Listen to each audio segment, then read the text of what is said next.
you could permit, sir, shall we start with the session, sir? Yeah, we should start now. Yes, sir. So, good afternoon, one and all, gathered in this Zoom meeting as well as through YouTube. This is the last day of first week of this flagship program, that is NEP Orientation and Sensitization Program, launched by the Ministry of Education through University Grants Commission and run by the Sant Gadge Baba Amravati University Malvi Mission Teacher Training Center. Friends, we are luckily fortunate. Today we have with us a very great senior and eminent personality, Professor Anisul Rahman, sir. Sir, warm welcome on behalf of the Malvi Mission Teacher Training Center, Sant Gadge Baba Amravati University, to Thank this you so flagship much. program. It's my proud privilege. Thank you, sir. Thank you. And friends, Professor Anisur sir is presently discharging his duties as a director of Malvi Mission Teacher Training Center at Jamia Millia Islamia, New Delhi. He is also is a professor of the Center for the West Asian Studies in the Jamia Islamia. As far as concerned with his educational qualification, he holds two master degrees in sociology as well as the economics. He has also completed his PhD in the West Asian Studies from the School of International Studies, JNU, New Delhi.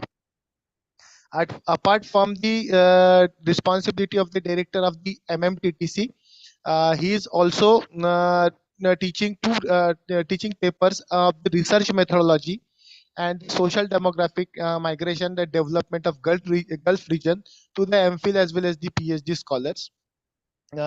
His area of specialization is the migration of diaspora, population of Gulf society, staff development of higher education, and the minorities. Sir has delivered more than 100 invited talks in the various institutions with the imams at national and international level.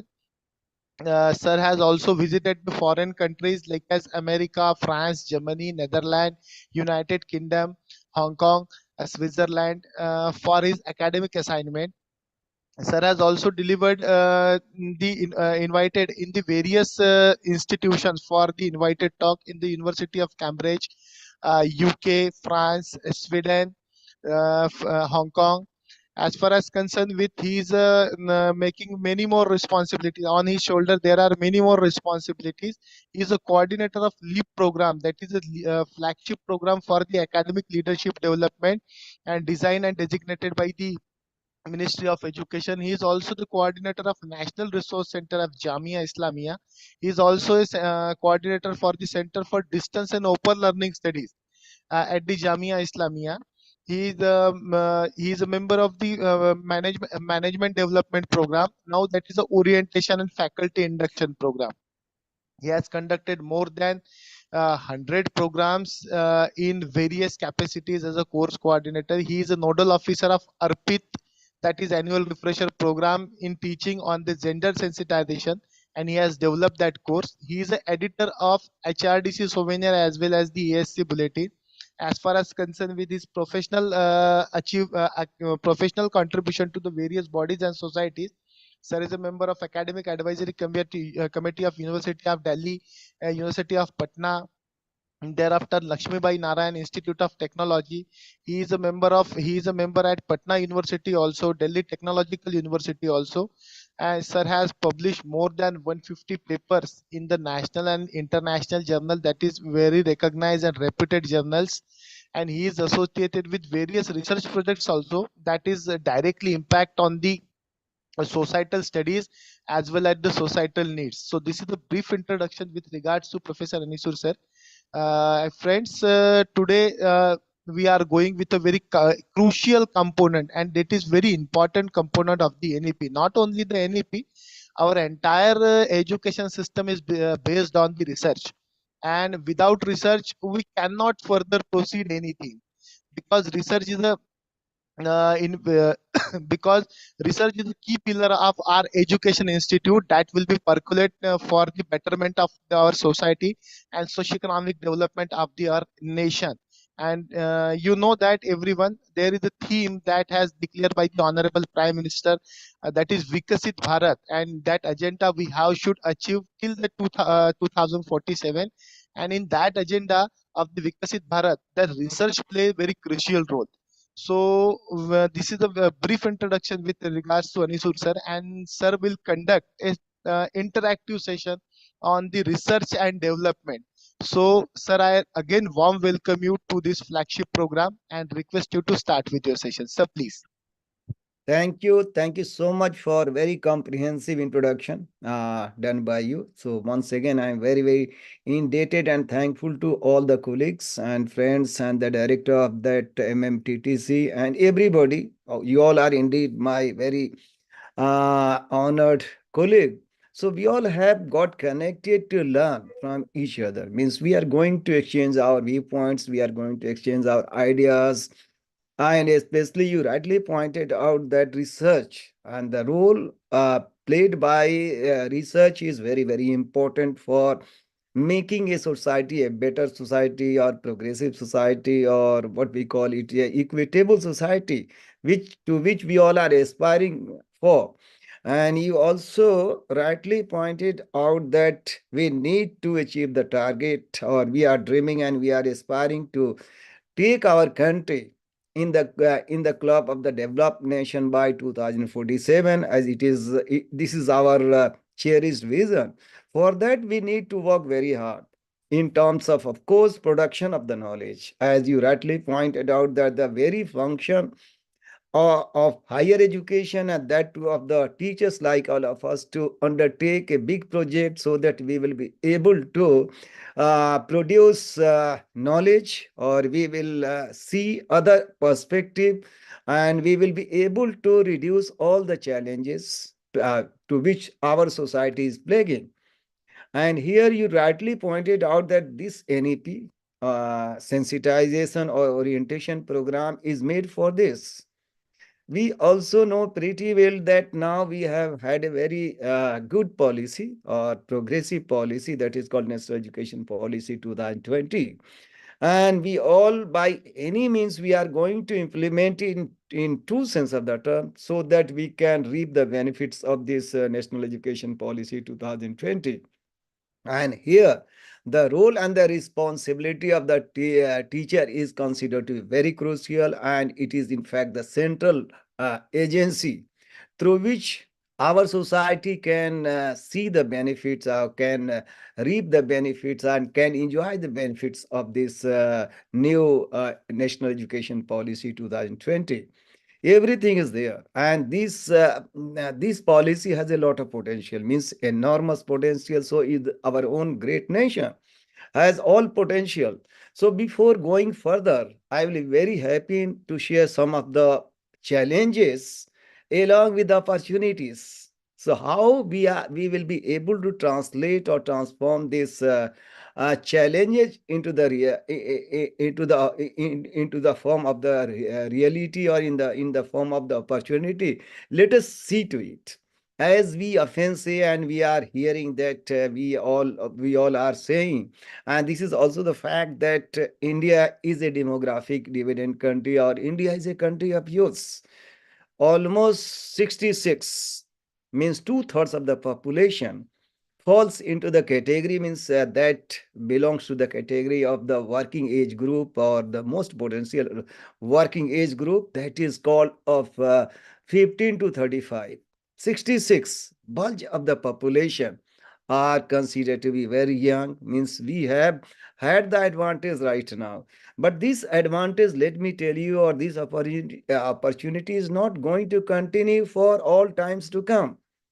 So the same pocket of population, you can imagine after 20 or 25 years down the line, if you had 25 years in the age of this 35 or 30, I think we can see the uh, age of the population of that category would definitely go beyond 60, as the West is facing a very serious crisis of dealing with the old age people, because there's a crisis of that category to which we all are talking, and to which we all are appreciating and saying that India is in the stage of demographic dividends, or India is having a bulge of youth population. So of course it's an opportunity, rather a golden opportunity. But if we miss the bus, imagine what will happen. Definitely the same pocket of population will, after certain period, it will become the big liability on the nation. So yes, to which we all should never, I think in this direction. So how, with the help of the research and develop innovation research, how our country could be developed, our nation can be can take the benefits of that. And we know pretty well that this chunk of the population, or the bulge of the youths, can be converted, can be translated into the into the category of the human resource. It will become the pool of resource, human resource, if we have a good kind of policy like national education policy to give education, means to provide education, health, training, and skills. If we will be able to provide rightful kind of skills and the training and education, definitely we will convert this population into the human resource. And that very human resource will become the big asset for this great nation, and definitely country will shine like anything. And definitely our country would be taken into the would be taken at the higher pedestal in terms of the development, in terms of economic growth, so everything. So it all depends on the quality of education. And at the same time, there's a concern expressed by many policymakers. Means we all know that since independence, we have constituted our nation, our policymakers have constituted, our government has constituted many committee and commissions in order to bring reforms in the domain of education, as always. And of course, education is considered to be very important tools through which development can take place, or development is possible with the status or with the improvement of education, and more specifically the higher education. Here there is a catch, in the sense that our education system is now considered to be one of the, not best, but one of the largest, one of the biggest system in the world. There's no doubt about that. As we all know that if we see the statistics and the facts and the figures, in the early 70, in the early 51, means just after independence, the total size of the university was estimated to be around 20 or 25 universities were existed, and hardly 5 to 600 colleges were established at that time. If you see the total scenario of the number of academic institutions, so it has gone up to 1200 plus universities, including the private university. If you see the number of the colleges, it has gone up to approximately 50,000 colleges are there. If you consider the stand-alone institutions, academic institutions, that too has gone up to 12,000 plus stand-alone institutions are there. You must be wondering, for the last 75 years, we have made progress in terms of the size, in terms of the number, no doubt. But if you take the requirement of this nation, need of the nation, again, these institutions are not good enough. As it is rightly highlighted in the, or recommended in this national education policy, that right now 25 to 26% gross enrollment ratio is there. So we need to make it, means there's a strong recommendation which has been made in this national education policy to uh, take this GER to 50%. See, I think how it's a challenge in the sense that for the last 75 years, we have been trying hard and we have achieved the target of 26%. So here by 2035 means hardly 13, 14, 13 or 12 or 13, 13 years are left. Within that, we need to achieve these targets. It seems to be, of course, very Herculean task. It seems to be a little bit, of course, difficult, but we need to do that. We need to achieve, because it is the need of the time, it is the requirement of the time to catch up with this number, so that we can take our country, as you rightly pointed out, that our vision, our country's vision, our prime minister vision is to make our country a Viksit Bharat. There's no doubt about this. For that, from every quarter, from every corner, we need to work. And here again, let me tell you that there's a lot of trust imposed or repose in the teaching, means academic staff, means faculty, which is which is estimated to be around 15 lakhs, means 1.5 million, plus teachers who are basically in the domain of higher education. So lot of expectation is done on the part of the teaching community or the academic community to which we all belong.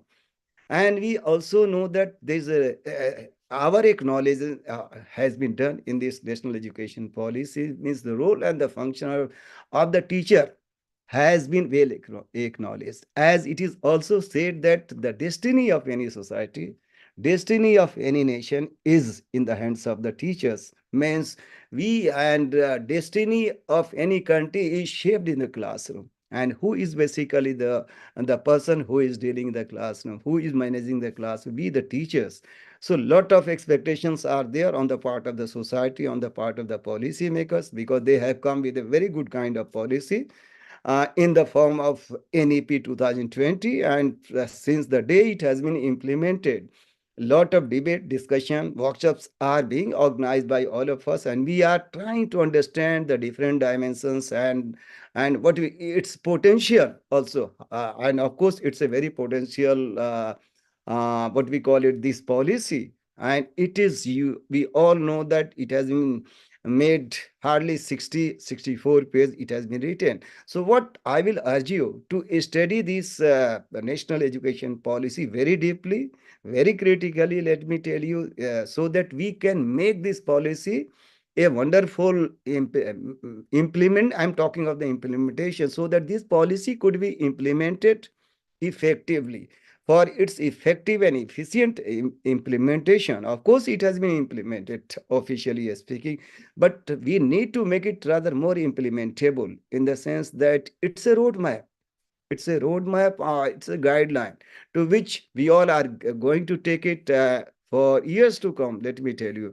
So this policy is going to stay for a longer period, at least by 2040 or 45.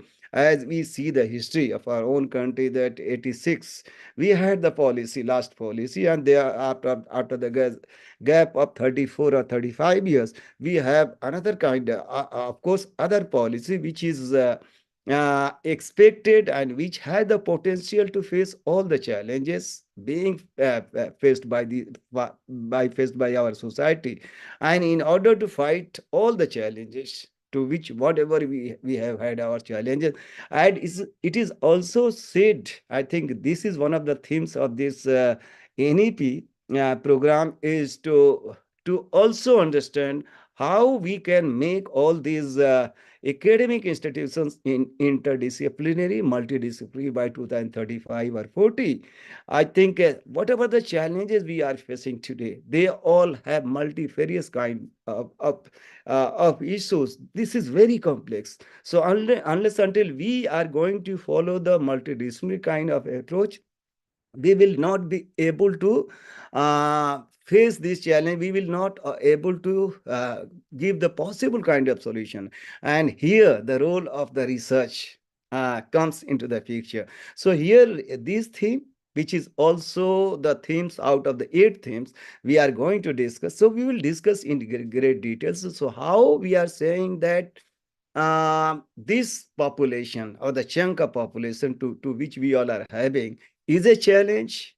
If we are going to use, or if we are going to manage this population in a rightful manner with the apt kind of policy, definitely we will convert and translate this challenge into the opportunity. So we need to do, and lot of expectations are made on the part of all of us.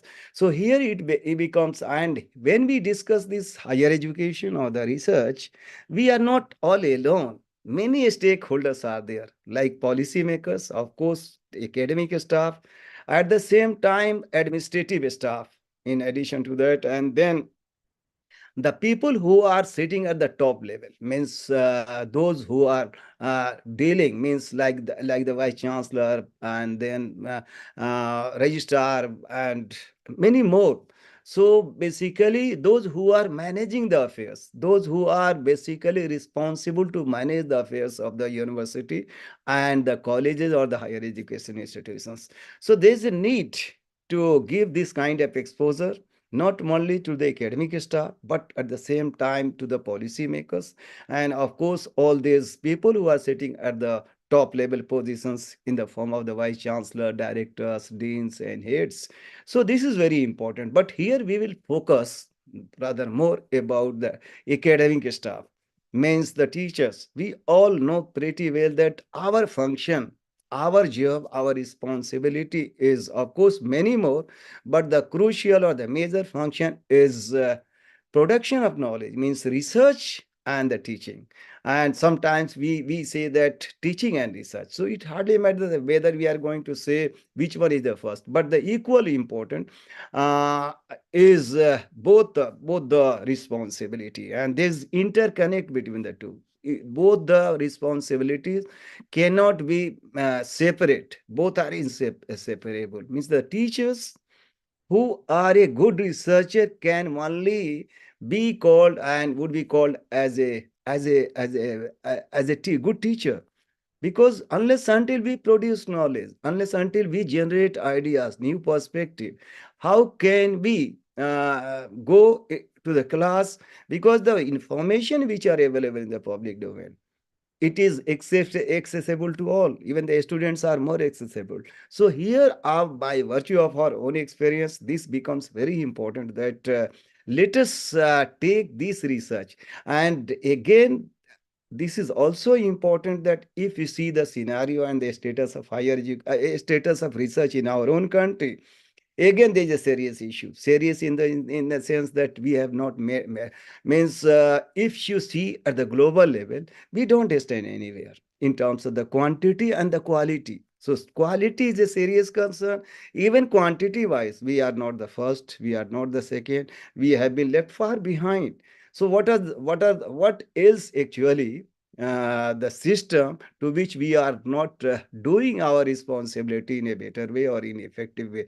We need to examine, we need to discuss, as it was rightly said by the our colleague who was introducing me, that this issue or this deliberation would not be a one way traffic. I'm not only going to speak, rather I will be very happy and delighted to take up your questions, observations, and the comments. And I will definitely try my all level best to answer your questions if you have. And definitely you will have many questions, because this is our responsibility, joint uh, uh, or collective endeavor to do something in the domain of research, so that many issues which are challenging our society could be resolved like anything. So we all know that poverty is not only confined to India, it's a global issue. Take the example of gender. Again, it's a gender issue is a global issue. Take the other issues like climate or the environmental degradation. So today, whatever the challenges we are facing has its global ramification. So even in this policy, it is said that how our product, our future generation, our students are going to compete in the global labor market, and how the whole world has been very competitive. So unless until we come with our own ideas or our own understanding to see our society, and one more I think theme to which I think you must have been exposed to, that Indian knowledge system. So our culture, our heritage, our civilization extremely rich and very old one also. So we need to explore, we need to study deeply, so that we can unearth, we can explore some of the good ideas or innovative ideas that could be that could be applicable, that could apply to make our society a better society. So to giving this kind of background, you give me a minute so that we could discuss with PPT. Unless until we will discuss, let us use all these modern teaching aids, so that make our class, in order to make our class more impactful or impressive. So I am sure that you all are listening to me. So I am still wondering that my only video is on, otherwise rest of 80 people it is showing. So 80 delegates have joined, including me. But only one, that is me, my video is on. Can I request some of, not some of, I think all our colleagues, so that you kindly unmute your video at least, so that I could see your face, and it will be very encouraging for me. Let me tell you in what way, because it is giving the impression that I am just talking to the a screen. If I see your gesture, your facial expression, it will be very encouraging for me. So Yes, sir. Yes, sir. those who don't have any problem in terms of the connectivity, because there's a serious, sometimes we face the problem because we are depending on the on all these technology. So those who don't have any problems, I'll be very happy to see your faces so that I could also feel a little bit encouraged. So just give me a minute so that we could discuss with the sum of the facts and the figures. And again, before going to further, I think one point I need to discuss with you, that as I said, that we need to take uh, or to make 50% GER, gross enrollment ratio of our country, which is hovering around 25 to 26%. You must be wondering that I said that there is a problem in terms of the quality. Quality is a serious concern, or the excellence. We need to bring excellence in the sector of higher education or education. But at the same time, I am also saying that expansion, access to education is equally important, because these are the many challenges are there which our society is facing. So one recommendation, yeah, this is a valid point why it has been recommended that we need to catch up, or we need to get at least 50% of our GD. We need to increase the gross enrollment ratio from 26 or 25% to 50%. There is an urgency, and here within that there is a serious catch I need to discuss with all of you before going further. That, see, ours is a society, especially that is differentiated on many levels. See the problems, because we as a researcher, to which we need to make research. That's why I am just discussing with you that society means 50% women constitute of the total population. We know that 48, 49% they constitute. If you see their share or composition of the female or the women in the total sector, any sector for it, take the example of top level higher education. I think you hardly find few of them.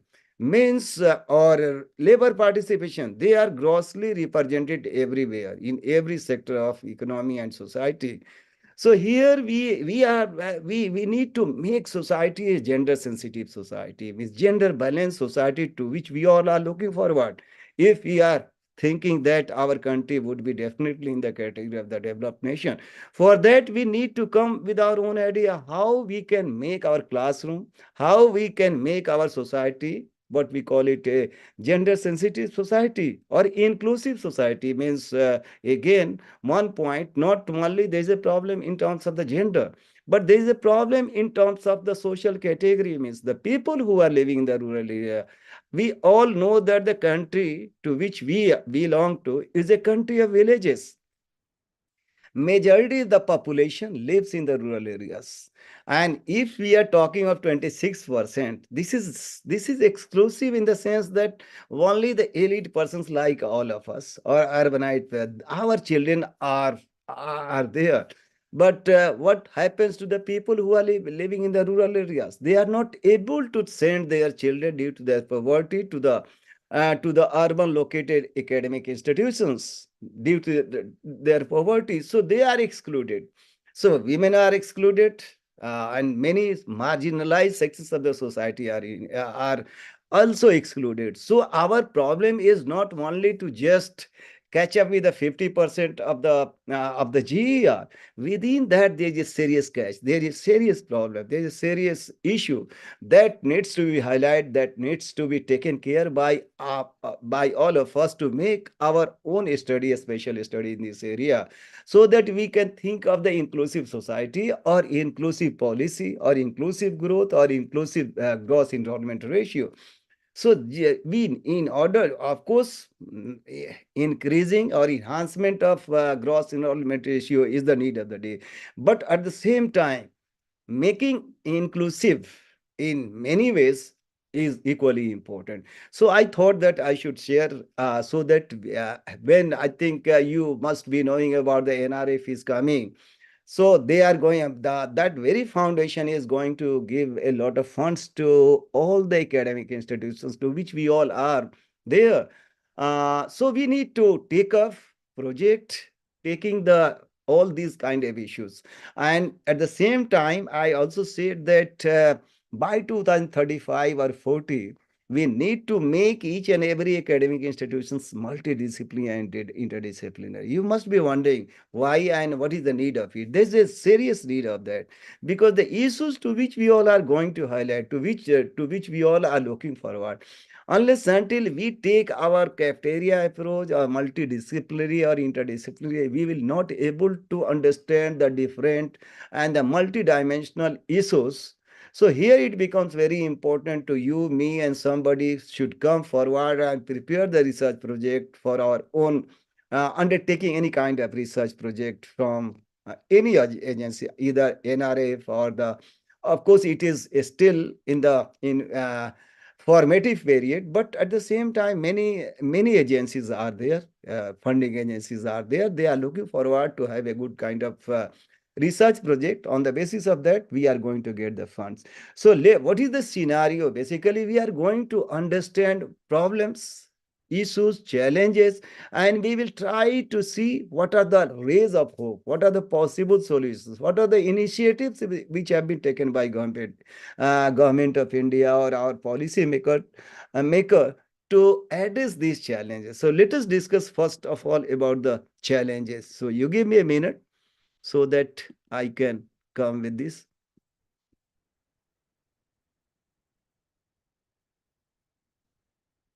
Which one is this?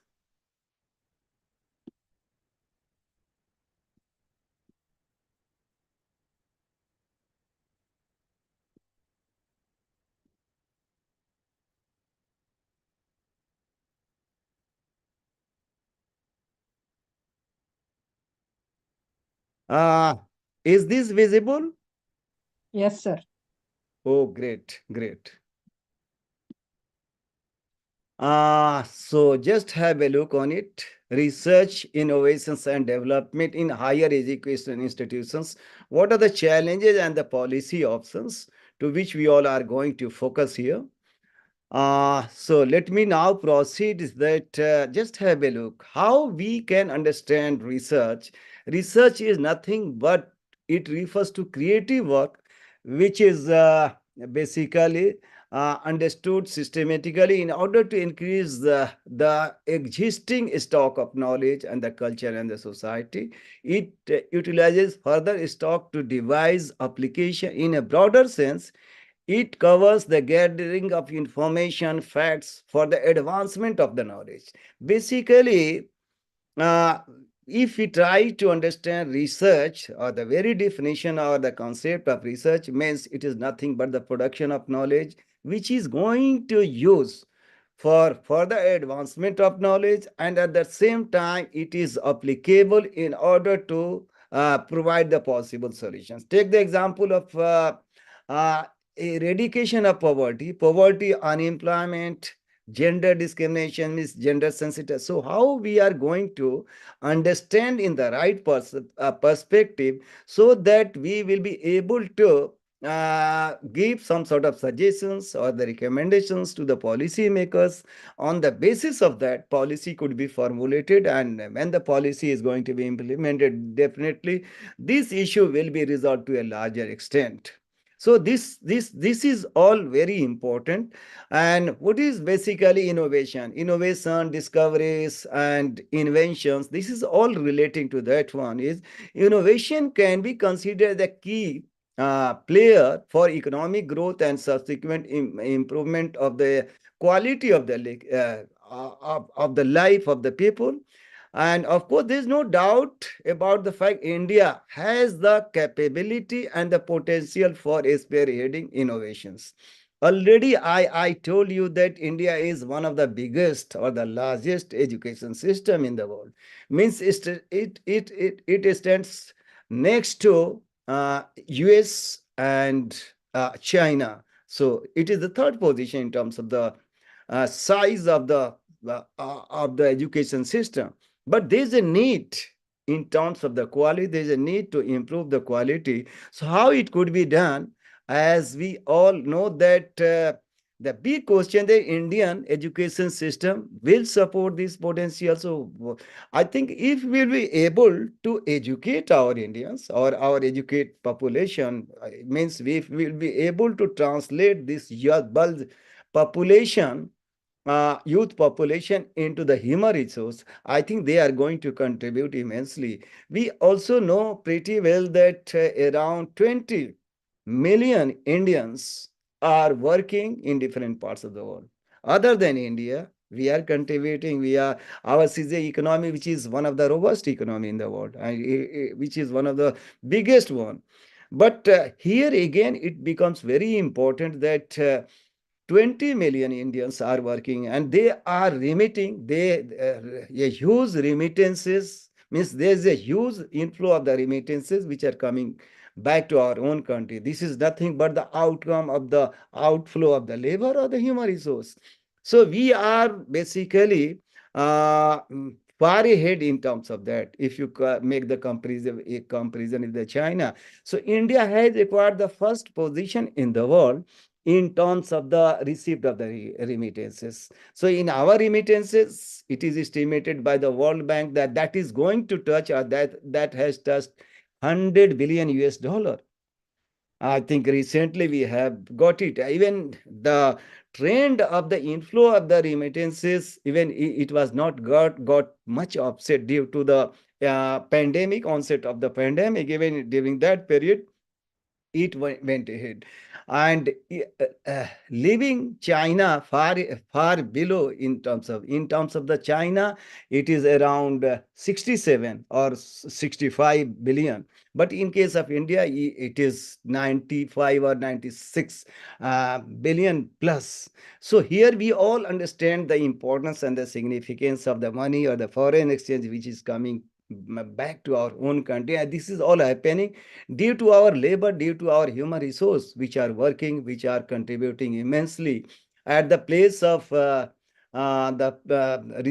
recipient country, means the host country.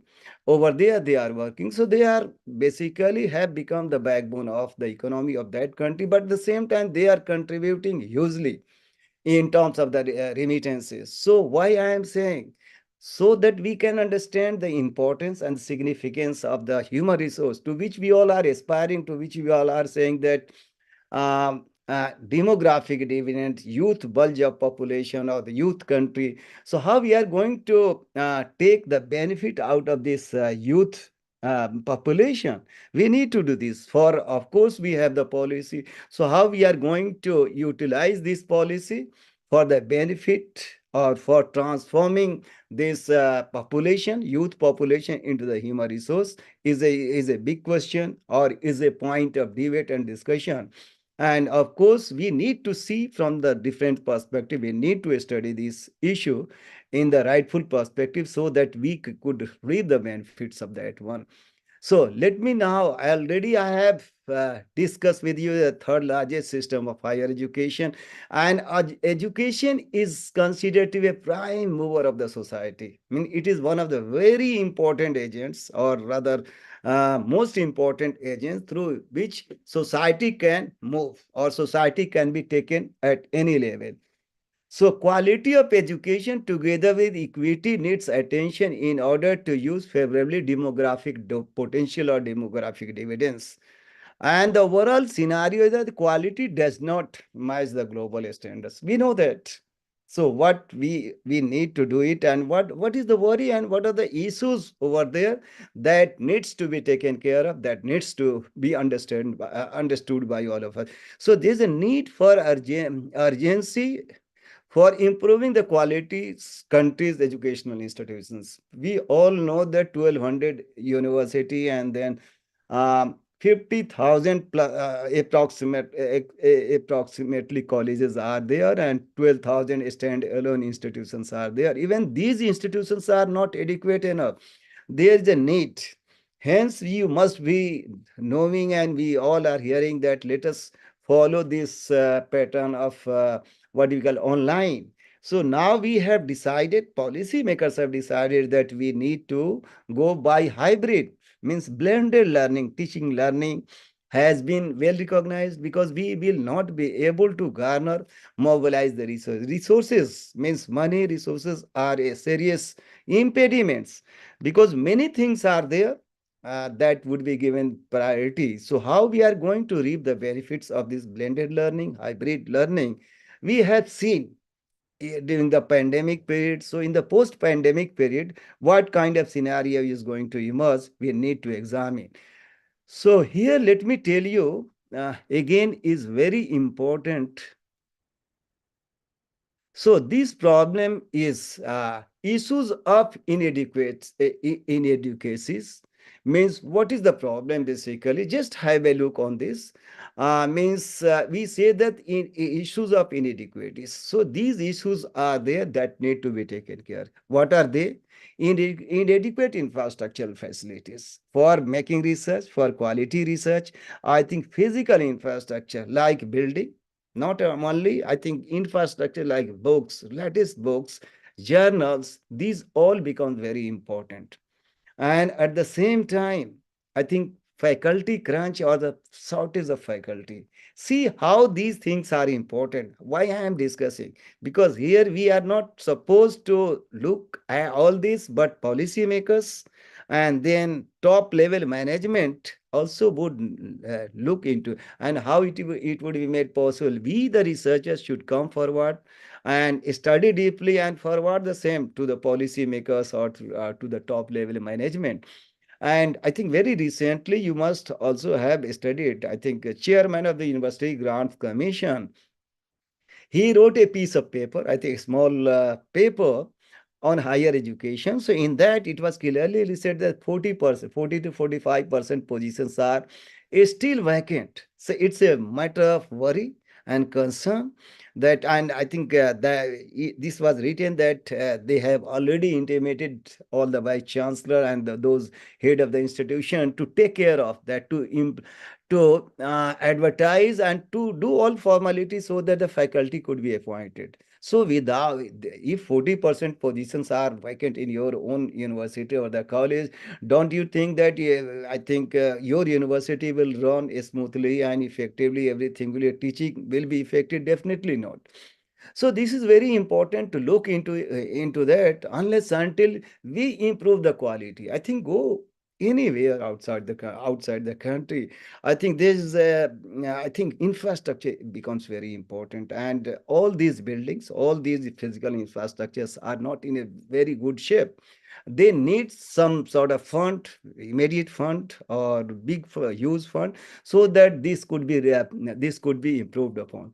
And of course, faculty shortage and low enrollment ratio. How we are going to enhance the low enrollment ratio? That is also there in higher education.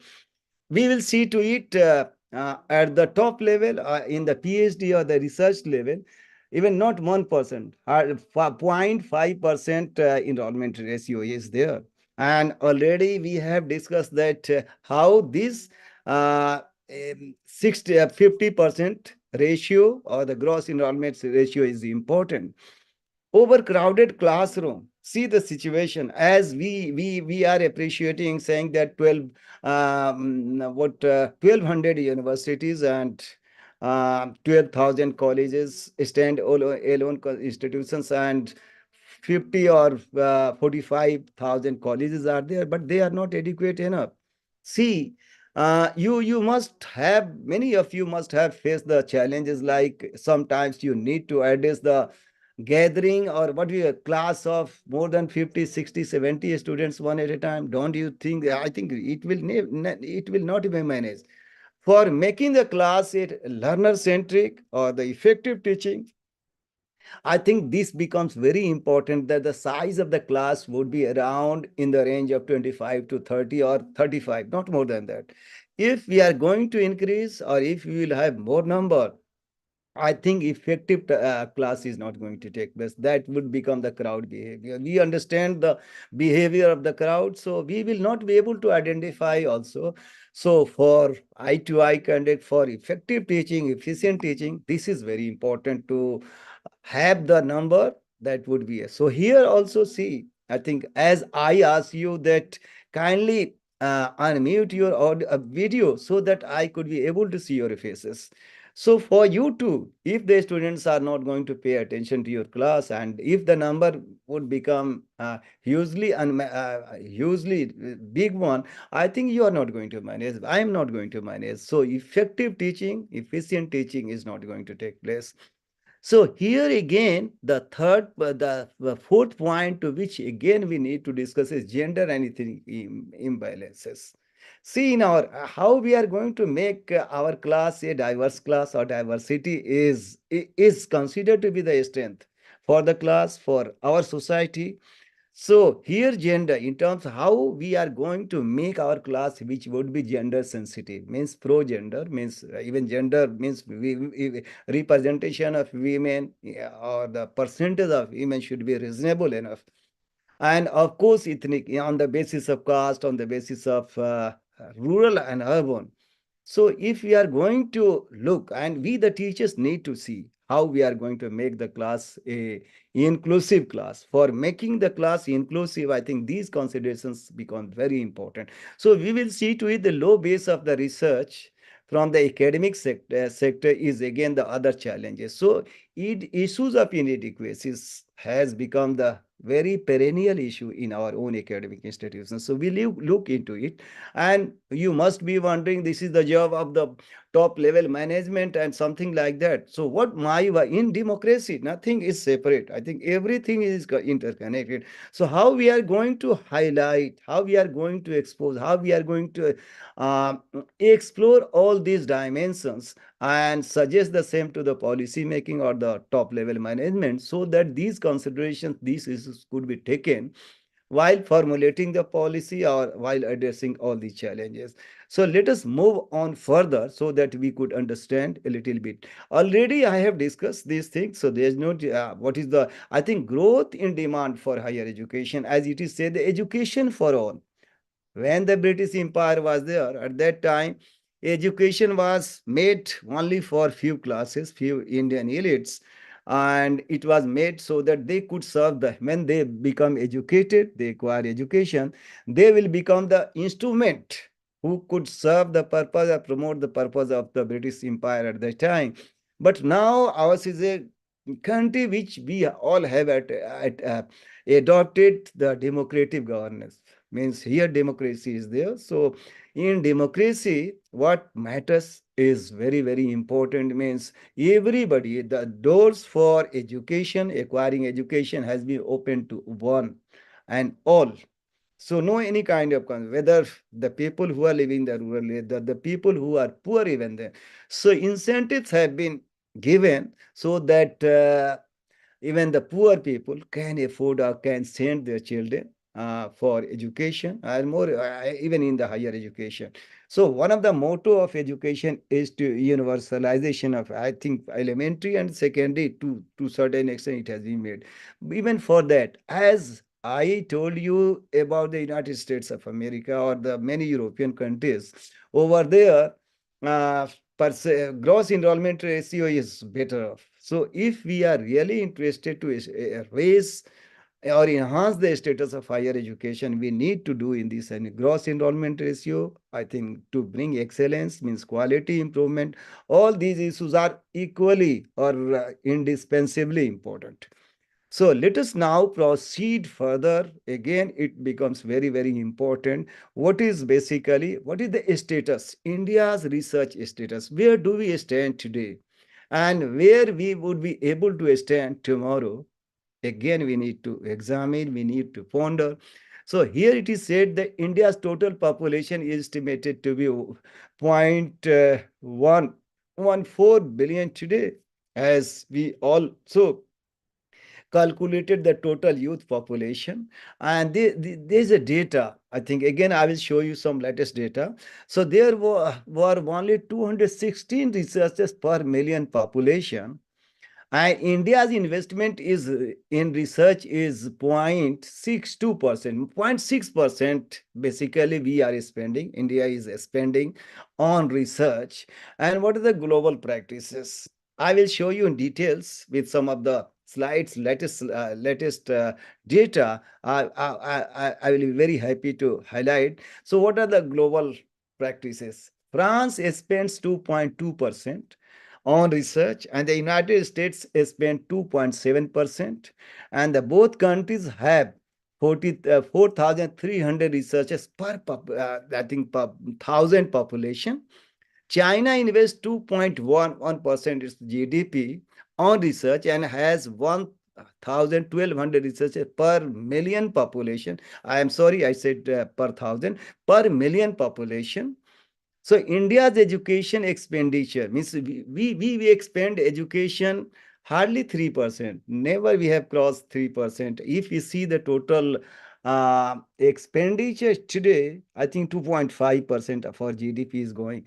And here I would like to highlight you, I would like to flag you, I would like to say that I have said that in the national education policy, in this national education policy, it is said that 6% of the GDP would has been recommended that would go for education as a whole. Of course, and here education is compartmentalized into three sectors, means primary sector, secondary, and tertiary. Tertiary means higher education. So if we see the total distribution even of 2.5%, hardly zero point 0.6 or hardly zero point 0.5 is spent for education, which is responsible for the development, for bringing research and development in our own country. So it's nothing. If you see the other countries like South Korea, I will show you slides, and Japan and United States of America, other European countries, in their case, in case of I think South Korea, it is around 8%. This is what I have got the impression, seen the data and the facts and the figures. And in case of other countries also, plus 6%, 7%, 8%. But still we have said many times, and here again I would like to share with you that this has happened, this has been said, means this has been reiterated many times. In 1968, when the first national education policy was enacted, even in that policy, it was said that 6% GDP would go for education. Yeah, unfortunately, it didn't take off. And again, in 1986, again 6% promise or recommendation was made, and then a program of action 1992, same thing was said, and again it has been repeated. So what my worry, what I would like to put it before you, is that we as a academic, we as a researcher should come, we should examine, see the best practices elsewhere, and see how this could be made possible, because we all know that, even government knows, everybody but without health and education and health, these are the two sectors which are very important for bringing change, for the upliftment of the society, for the progress of the society, for the development of the society, for taking any country at the higher level. These two sectors, means education and health, we all know that even then we are not spending much money. So what is the problem? We need to examine as a scientific scholar, and this is our responsibility to examine these all issues in the rightful manner. So let us now proceed and see the situation. So here my job is to sensitize us, to motivate us, and to do something in this area, because we all are considered to be the intellectual of the society. We are basically considered to the mind of the society. So where can we take our society, in what direction? We need to see. Just have a look in this. I think you will get to know. Just have a South Korea on the top, Germany, and then USA, China, and some low middle income countries are there. So here, just have a look on this. India, see the India. I think 1% to 1%, 0 to 1%, 2%, 3%, 4%, and 5%. In case of Syria, South Korea, I think it is 5. As I told you that I have seen 8%. But in case of other countries like Germany, so all these countries are above. See, only China has also gone up to 2% now, 2.11%. As I told you, United States of America, just have a look, 2.7%, and then Germany and Israel also 2.53%. But here we are hovering. I'm talking of the research activity, research expenditure in some countries. And of course, India is included here. And the data has been provided from 1996 to right now, 2018. Scenario has not changed. I have seen it. I think again, this one is, as I told you, that 0.6% or 0.5% we are spending. So how we can increase, and these are become the need of the day, to at least 2%, 3% would go for research. Then we can think of better research and much more research. Just have a look on the other slide. And this data, you all Department of Science, Government of India. I'm not taking from elsewhere, but our government site. I have taken this. Just have a look in this. Again, this is very interesting. And we all know that when we started our economic reforms in 1991, so since that data has been given, how it is going down, again, you just have a look on this. I think even 2005, 6 situation was very good. I think it is showing, the data is showing, we can see.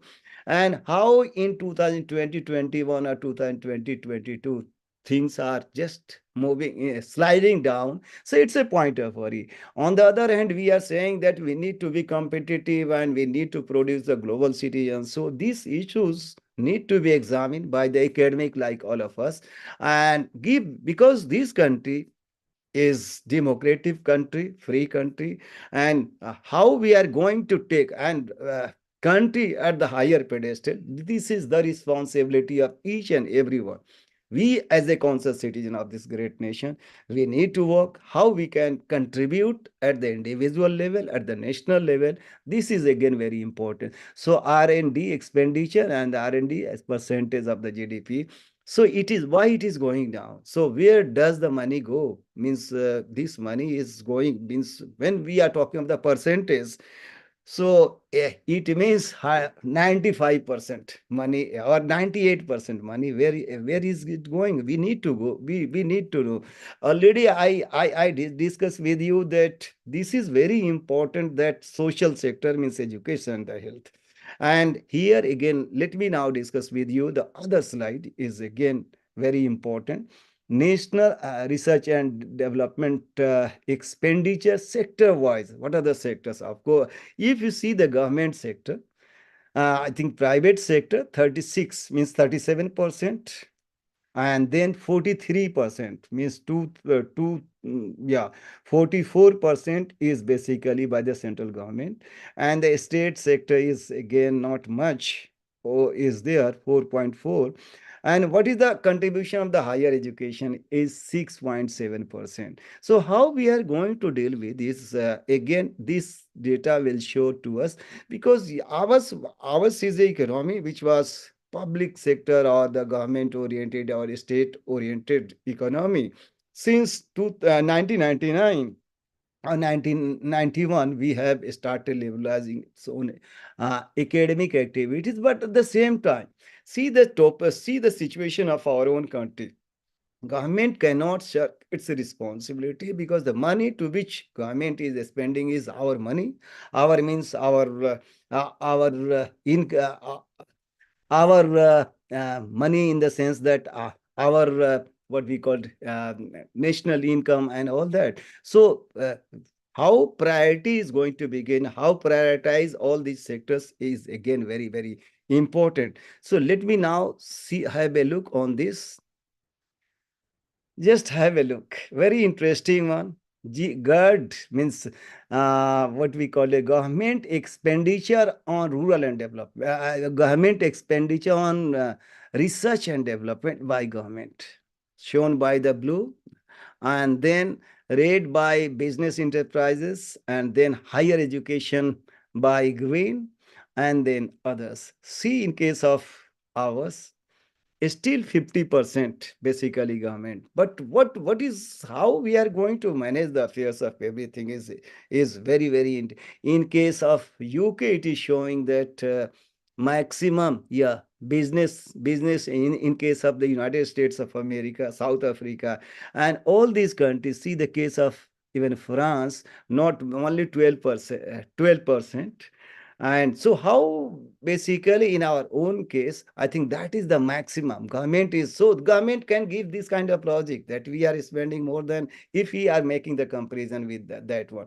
But here we cannot shirk our own responsibility over here because these are the capitalist economy to which we never claim that ours is a system which is purely capitalist. Means it is oriented because ours is a society which is, I think, equity, social justice, we cannot avoid. We cannot take all these issues beyond our own objectives. And just have a look, this gender participation in R&D supported by central and science and technology agencies.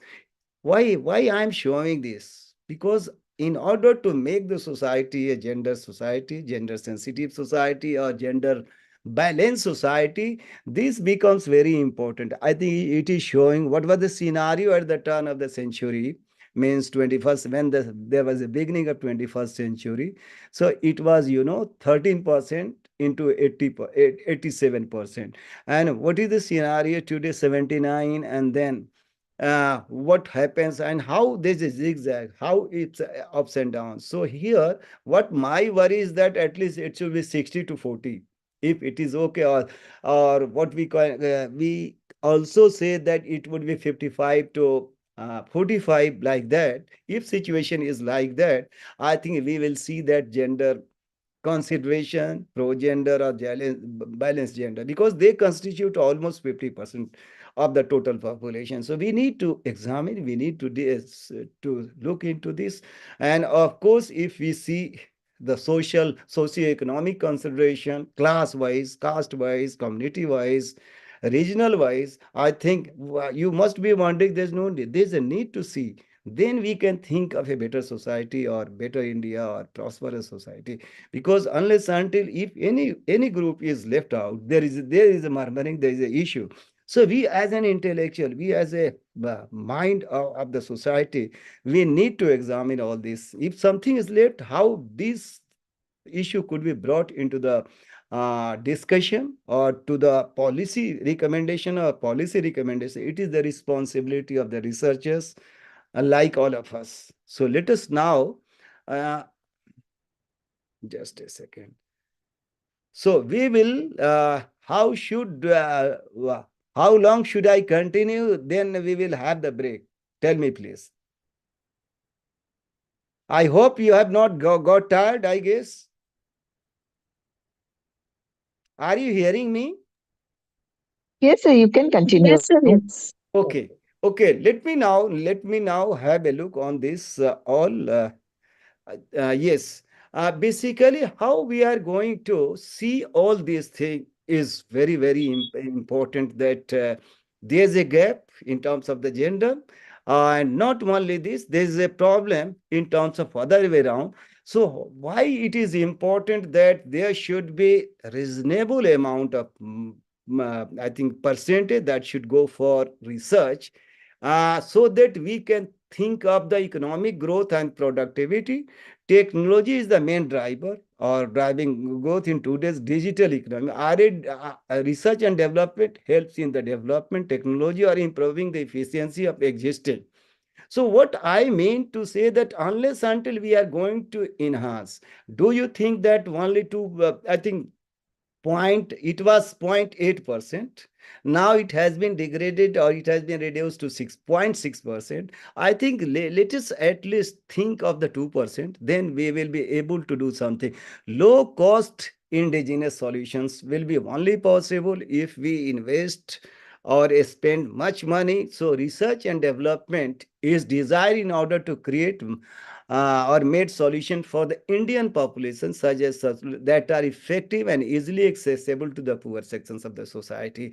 I think we need to, as it is said, that Indian knowledge system. So I think if the solution is coming from within, I think that would be the best solution, and that would be better one in order to improve learning outcomes. I think today, in today's, or if you see the national education policy, and here it will be also asked, we will ask, or we will see that what is the learning outcome. For learning outcome, better learning outcome, I think this becomes very important to spend a reasonable amount of money in this way. The best teaching and learning practices of higher educational institutions occurs in the environment where there is a culture, and a good culture, promotional culture of research and knowledge knowledge for knowledge creation. This is all become very important. And for reducing, we all know that our country, unlike the others, are highly dependent, we are depending on many things to which we basically import. So in order to reduce imports, and what are they? Take the example of energy. So 70% energy comes from outside the country. 70%, or even more than 70% energy is coming from outside.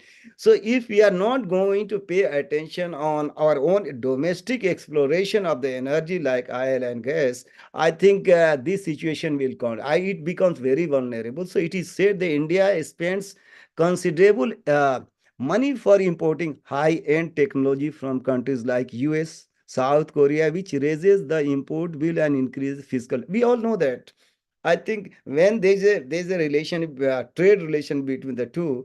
So if we are exporting something, we are getting money, and if we are importing, means we are giving our foreign exchange to that country. So here I said that we have got a lot of remittances. I said that majority of the, I think maximum chunk of the of the remittances would go to just pay all these kind of energy and many more things. So how, unless until research and development is going to be taken care of and going to improve in our own situation, I think things are not going to move. So only by uttering and is not going to help us to take our country forward or take our country into the category of the development. We need to do a lot of things, lot of exercises, then we will be able to, I think we can meet these challenges.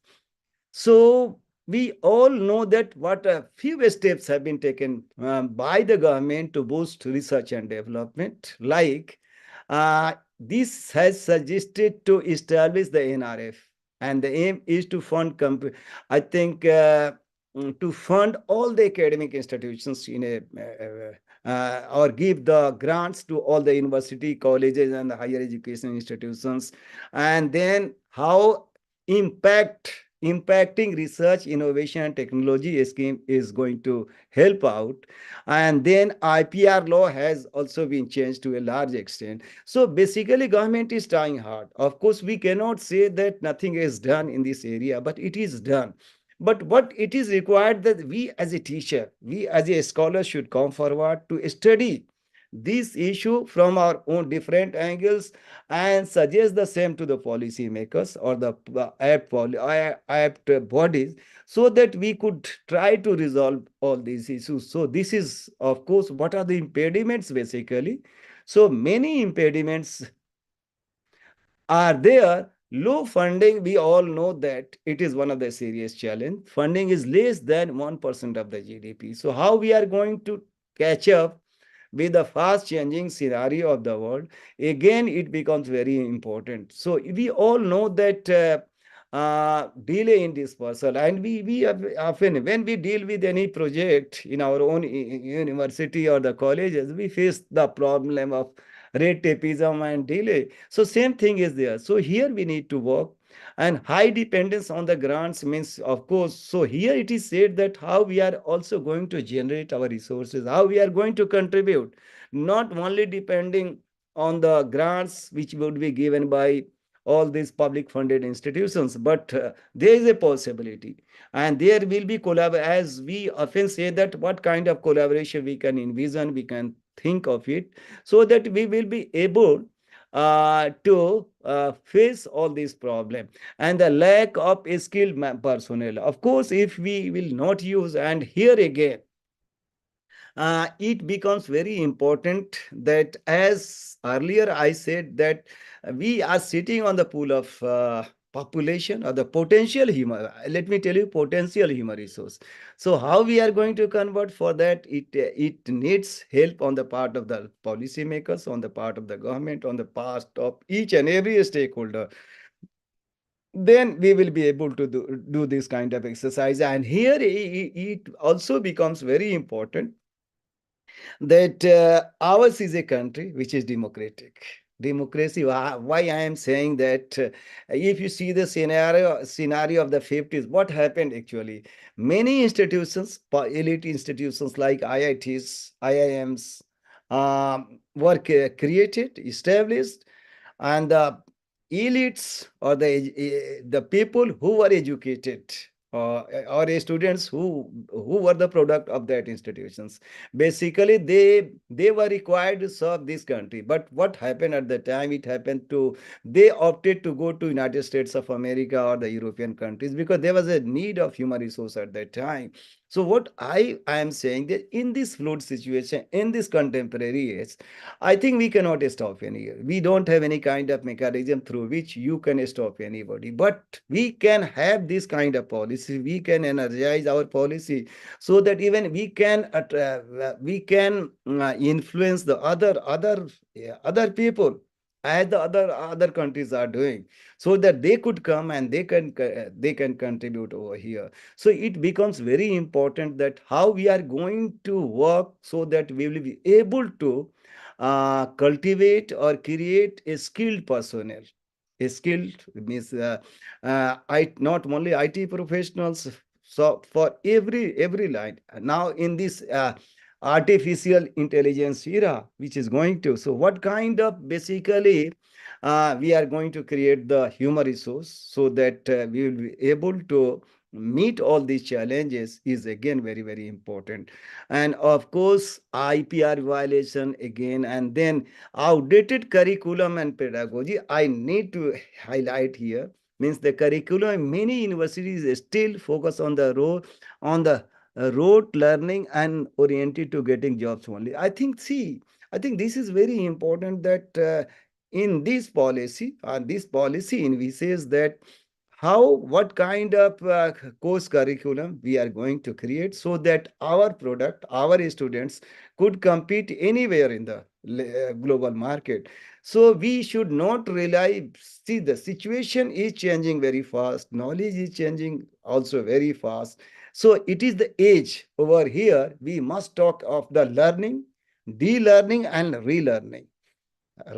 It's a cyclical one, means learning whatever we have learned today, might be possible that tomorrow it will be, we need to de-learn, and we need to relearn in that situation, because whatever we have acquired the skill, tomorrow it will not be required, it will become obsolete. This is very much possible. So according to time, place, condition and situation, and here we often say that there is a serious mismatch, and there is no serious mismatch and serious issue in terms of the coordination between, or the linkage between, the higher education institution and the industry. What kind of requirement the industries are having, we hardly know. So whatever we are teaching might be not will not suit the industry. So there must be a linkage between the academia and the industry, so that we can work in the direction which is basically the need of the time or the years to come or the future. What kind of future requirement would be there? We need to see all these things is again very important. And today we all are seeing that about 2.12 lakh students were enrolled in the PhD. So I think this is nothing. This is less than 0.5%. So my point is that, and my argument, my contention is that see the situation means now there's a structural change. There's a structural change in the higher education system as a whole. So previously it was definitely it was like 2 years a master's and then 2 years MPhil and then 5 years PhD. So it has been reduced. We all know that now the graduation has been uh, made of 4 years and the PG will be only for 1 year.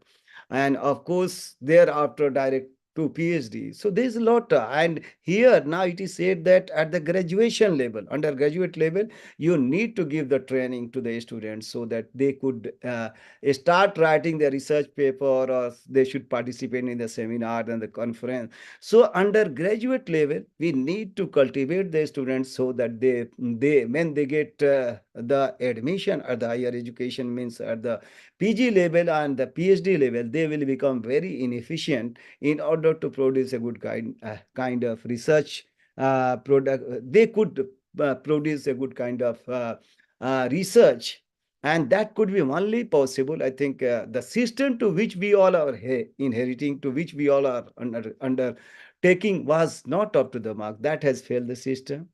So that was a fail. So now this policy has restructured the entire existing education system as a whole. What would be the scenario? I think in order to meet the requirement of the time has been discussed in details about all these things. So what is the scenario? There's a dismal picture. Our research situation is also there in our own country. So this is all I wanted to share with you over here. So definitely we will discuss what is basically the initiatives have been taken by government of India in order to resolve, in order to solve the problem. And as a researcher, as an academic, what we all are supposed to do. Of course, research and development are inseparable part. If we know research, there will be no development. If the research is there, quality of research is going to improve. Definitely, it will lead to the development and progress of the society. It will definitely take our country at the higher pedestal is again very important. So we will discuss all these things. So I am just stopping here because it also becomes very important to take up your question first and then we will again what we say that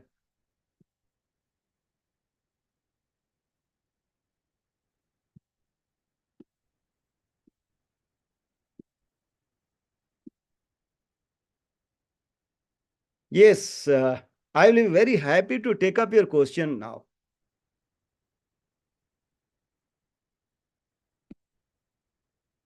Are you hearing me, please? Yes, participants. Yes, Yes, sir. I will be very Yes, sir. Yes, happy sir. to take up your question now.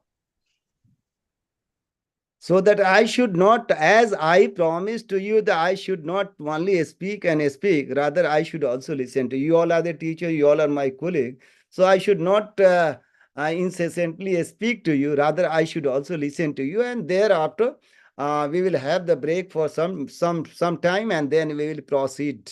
Sir, one Uh, of the question from YouTube, sir. Sir, one of the question from YouTube. There is anybody, yes, I sir. think, There is one of the question from YouTube, sir. There is one concern regarding that. When the government is forming the National Research Foundation, hmm, is another agencies like as the DST, SERB, or the CSIR, the UGC will stop the funding for the research. This is the I concern. think let me tell you, I think not this one is not clear so far. And you all know that it would be the umbrella kind of organization. And see, I think even it will be stopped, it will not be stopped I think in all of a sudden. Rather, it will also give, because funding is coming from the government, means Ministry of Education and Ministry of Finance is funding. So unless until, because it will become very difficult for one organization, even NRF, we the Indians are there. So I think this all would become the part and the sub part of the NRF, but it would take time. Let me tell you that I think when it will be stabilized, so thing would be like that. Then thereafter, in that situation, I think everything has not been said. So you let me now tell you that why NRF? What is the need of the NRF? It has been realized that whatever the research activity is going on in our own country is not adequate enough. And it has also been realized that not sufficient fund is released to the university or the faculty. Hence, it was created that let us have uh, another big organization or big foundation or big institution which could give substantial money to. So it could be possible that this NRF will give money to these like DST or university UGC, and then what will happen to Indian Council of Social Science Research, Indian Council of Philosophical Research, or many more. So what will happen? I think it might be possible that directly they will give money, but for administrative purpose in the long run, it could be possible that they will all become the subsidiary or alliance of the NRF. But this fund is going, NRF foundation is going to stay. It would be just like the UGC. See, even a structure that there's a change, or there's we also have heard that it is going to be disbanded. So it will not be disbanded per se as we understand, but I think it will become the part of the higher education commissions of India. Means there will be a HECI, you must have a Higher Education Commission of India. So it will, University Grants Commission will become the one auxiliary of that one. So same thing would happen. So all of a sudden, it is created that I think lot of structural impediments. It was found that even releasing money through the ICSSR, there's a problem. So let us have this kind of foundation so that the culture of research could be cultivated in a better way. So I think it is the newly formed organization. I think it was passed in 2023 June. The bill has been passed. So it is again in the formative stage, but realizing the urgency of the research activity or the status of research in our own country, it was realized that we are not able to catch up with the other countries or the research activity of the other countries, as we have already seen that even we are not spending the 1%, as it is said that at least 2% would go for research activity. Then we can think. See, in many countries the situation is like that, at least 2%. And more than, even take the example of China, 2.1% China spends. So why don't we do it? But unless until we do it, how can we see the outcome of that one? For getting more outcome and robust outcome, I think we need to invest money in that direction. And of course, this is the issue relating to governance and the management. Means we need to govern whatever the money we are having, we need to distribute in a more what we call it in intelligent manner, or more wiser way. Then we can reap the benefits of that one. So if we continue whatever we were continuing in the 60s 70s and thereafter, things are not going to be changed. So for changing in the positive direction of bringing transformation in this area, I think it becomes important that many more bodies would come. So if NRF is coming, if the UGC is giving, and all these organizations are giving at the same time, we also get the fund from the NRF. I think there's nothing wrong in it. So in the long term, it might be possible that there would be some again restructural issue would arise, but immediately it has been formed so that the address or the urgency of the research activity could be enhanced or could be taken care of in a better way or efficient way. Yeah. Thank you, sir. Yes, participants, is there any questions? I think Dr. Prashant Katole, sir.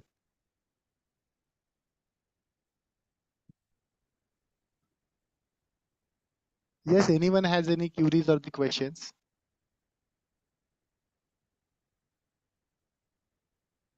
Yes, please feel free to ask the question.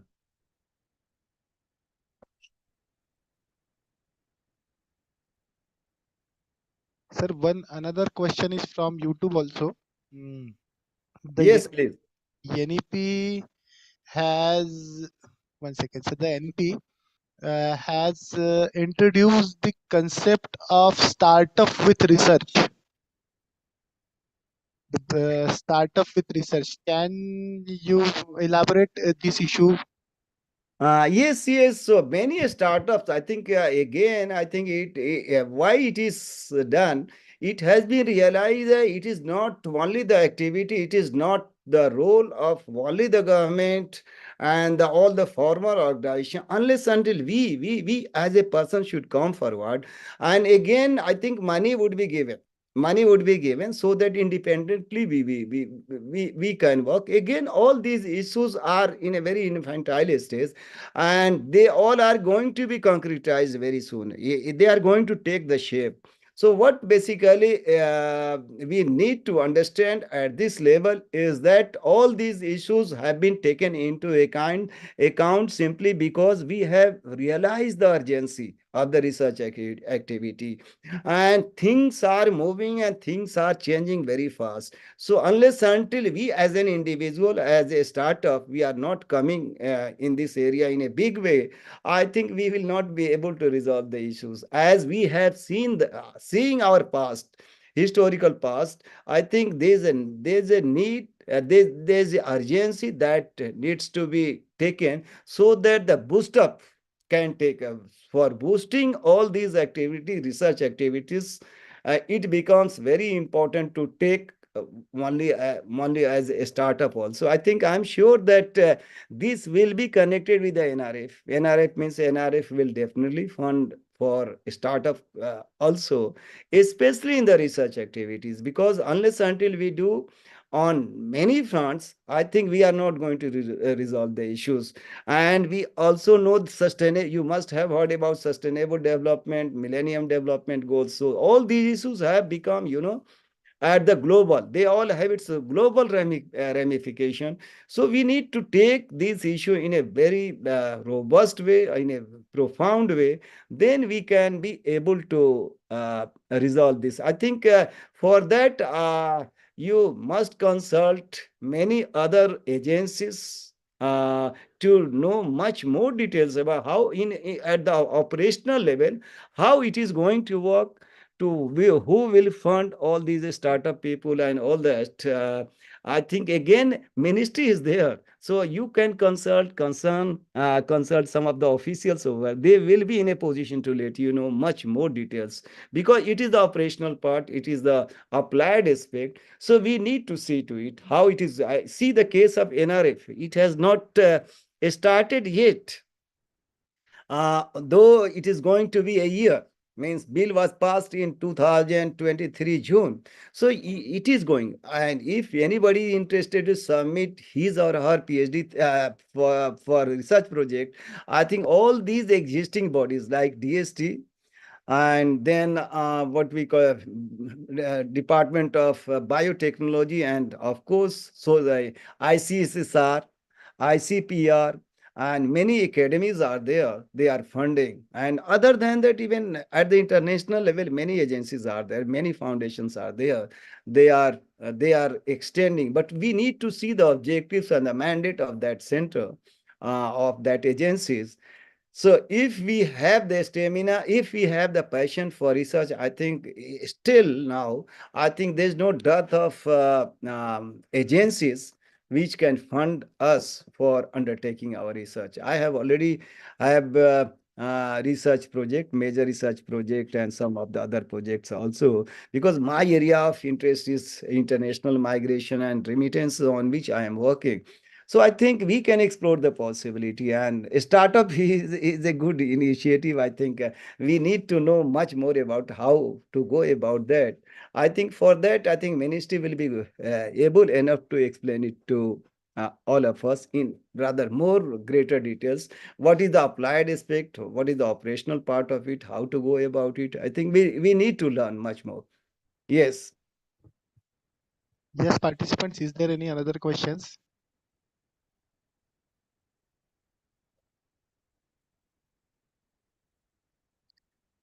Okay, so sir, can we take a yes, Chandak madam, please. Actually, basically, there is no specific question, sir. Yes. The issue is that the percentage budget levied on the education is reducing day by day. This is It's number one. decreasing day by day. Yeah, it is reducing day by day, decreasing day by day. And the percentage budget uh, levied on research and development in the area of social research is also reducing day by day. The minor and major research projects given by the UGC the facility has now been withdrawn. So, I being the person from belonging to the commerce fraternity, it becomes quite difficult for us to think on the research areas, especially when we wish to work and from where should we get the funding and all. That is the basic issue, sir. Of course, Yes. science people Yes. are getting a lot of. You are right. You are absolutely right. But the issue is that, as I discussed with you, and just I highlighted that, in 68, 6% was, I don't know what is the magic number of 6%. And so far, we have not been able to realize, we have not been able to reach that, even not 50%. So here now it is 0.2%, 2.5%. So out of that, hardly 0.2 or 6% we are is spending for higher educations. It seems to be ridiculous. Out of that, even science people are not happy. Only the in terms of the comparison means like humanities and social sciences, they are better off. But if you see, if you make the comparison of the science streams with the other countries, things becomes very vulnerable and very pathetic sense. You all know that. And we have seen even not 1%. See the why we have basically why we are making comparison with other countries. Leave the US, leave the other country. Let's take the example of Asian countries like Singapore, even lives Korea, even Malaysia. So many countries are there. So they spend a lot of money. If you see even the other developing countries, even our situation is not very good. Let me tell you, it is not very positive. And ours is a economy which is one of the very oldest, largest economy. And of course, in terms of the education, also the largest or the biggest one, not the smallest one, and huge number. And here again it's a point of worry that we are talking of demographic dividends. How we are going to take benefit out of that is again a question mark, unless until we invest or we spend money in this area.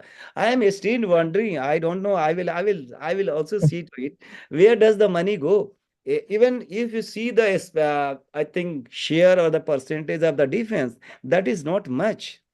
Even that is That's not much. that's So where does the money go? So what I found that the I think maximum chunk of the share or the GDP is going to just for subsidy and all this to people.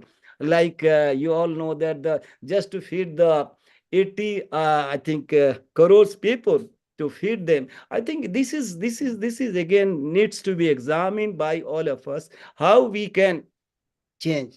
If it is said or recommended in this national education policy, not once but thrice. So why it is not implemented? What is the worry? What is the problem?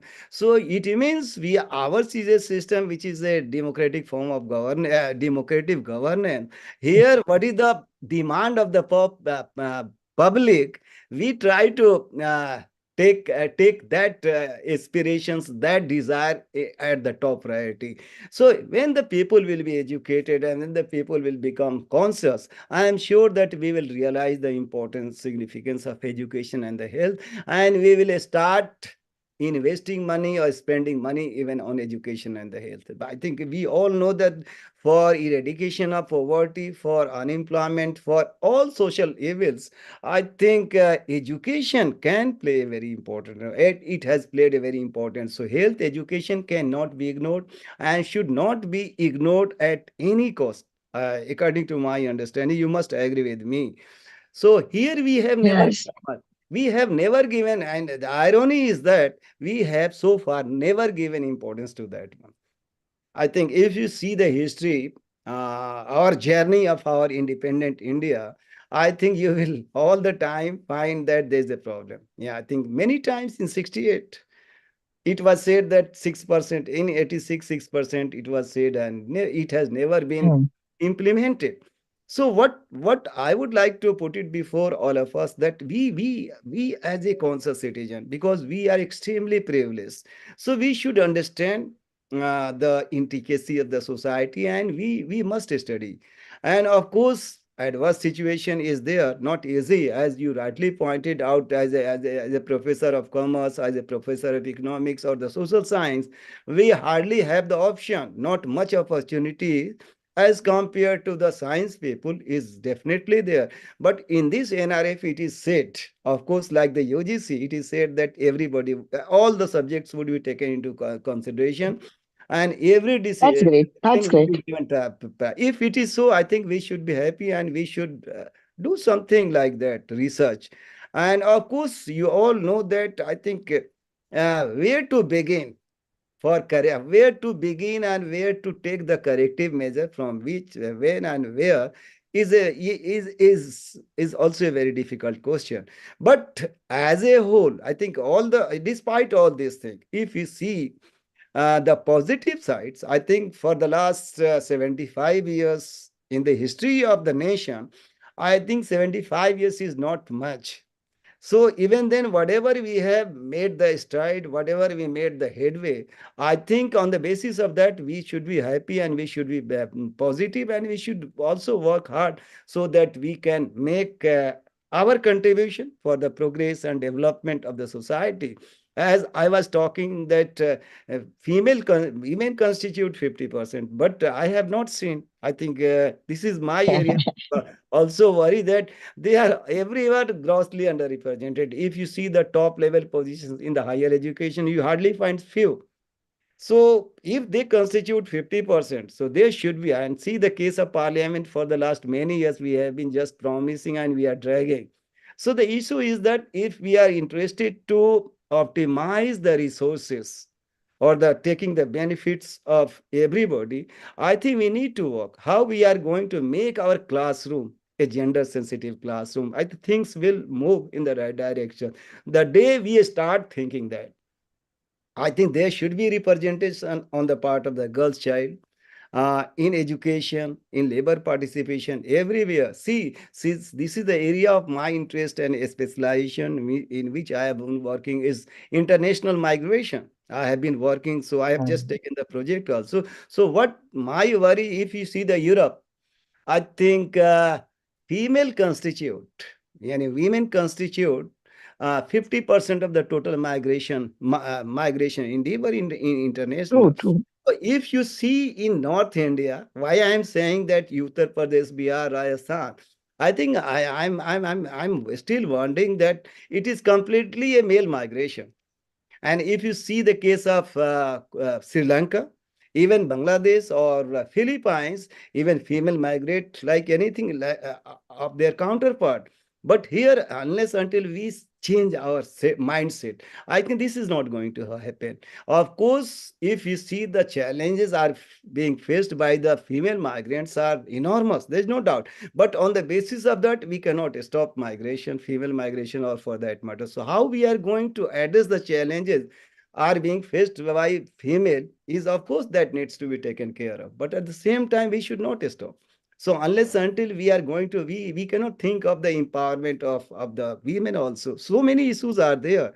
So here it becomes very important to discuss gender also. So on the basis of gender, on the basis of marginalized sections of the society, only we are increasing the number of the GER from 20, so 10, 15 years before it was just 15%. Now we are claiming that we have reached the level of 26 or 27%. And by 2035, we need to make it 50%. But at the same time, there is a serious catch within that.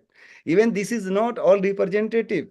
It is not all inclusive. So how we can make the all inclusive is should also be the agenda of our goal. Then we can think of developed society, and we can think of the Vikshit Bharat or by 2047. 247 is not far off. So we see the case of the dowry system. Way back in 61, there was a act which was enacted, passed, but see the situation. The situation is still dragging, and situation is becoming rather more alarming. So many social ills are there that needs to be research, that needs to be studied very deeply, and policy recommendations, policy interventions are very, very important. So as a teacher, as an academic, we need to play our role and do something like that. But again, it's not saying is easier, but doing becomes very important. I think unless until we create the environment of research or academic, things are not going to move in the right direction. So here Very all, true, sir. as I discussed with you about the issues of inequalities, means shortage of staff, infrastructural facilities are extremely poor. So the Indians who have left India and they are working in different parts of the world, especially in the Europe and America, they are shining anything like that. So they are our brothers. So this all depends on the environment. What kind of environment we are going to make. So taking this NRF, let us hope that NRF is going to do a wonderful kind of job. They will give money equally, because social sciences in our own country or developing country for that matter is understood that it is not what we call it employment oriented. So the acquiring education is not the objective of only getting job, but it has a larger perspective, it has a larger aims and the objectives. So these all things must be understood by all of us, and we do something like that so that whatever change we can bring, we should do it.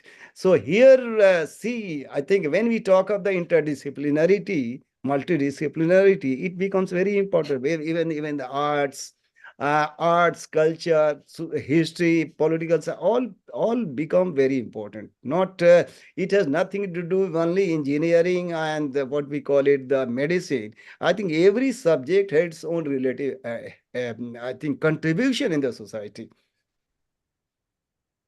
Then my second important aspect was that we are forgetting the investment of the expertise and experience into the education system. We are withdrawing the research area, giving the supervision to the aspiring research students when the teacher gets retired. The concept of retirement is existing in our country, and the whole experience and expertise in the area of research is going in vain. Very true. Very true. So that is again an alarming thing. According to my understanding, as we are following the Western model or other model, if something is good anywhere, Yeah. we should not have any kind of inhibition to follow it. I think yes, you are rightly said that when we get matured, in the sense that when we have a profound experience, at that time, our expertise, our experiences are not being utilized. See the philosophy of this center. It was thought that in the 50s, it was thought that let us have this kind of exchange of ideas. And those who are technically, wherever I go, I say the technical retirement. It's all but in some way, in our own country, situation is like that. People will make us that you have gone, you don't you are not relevant now. Although I think the people who are technically superannuated are definitely can contribute immensely.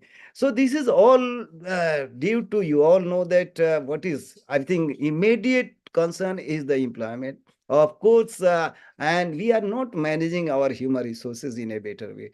So governance and the management, these are the two issues that is intermingled, and that should be taken into account, especially to manage the all these affairs.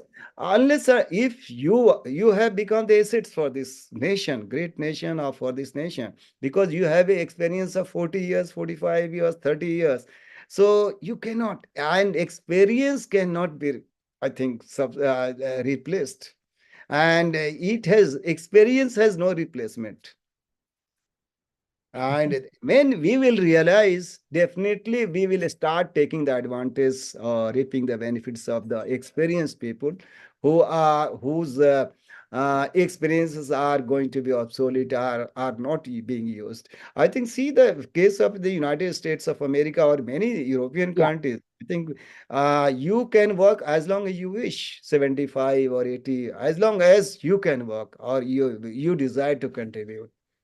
So I think we all are, and the whole world is. Let us hope that the whole world is now globalized. So we are And I've also. seen veterans working there. I've Sorry. seen veterans working over there in US.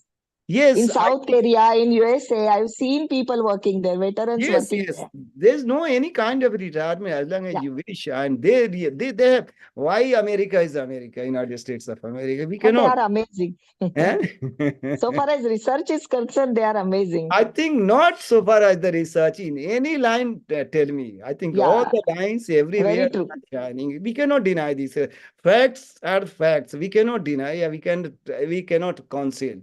I think, see in every, see the a sports person Yeah. anywhere, they have scientists. They have made a society on the basis of their very pragmatic policy. They have had a very pragmatic policy, and on the basis, so even in the history of 250 years, it is nothing. But see the case of America, superpower, or they have overtaken every country of the world.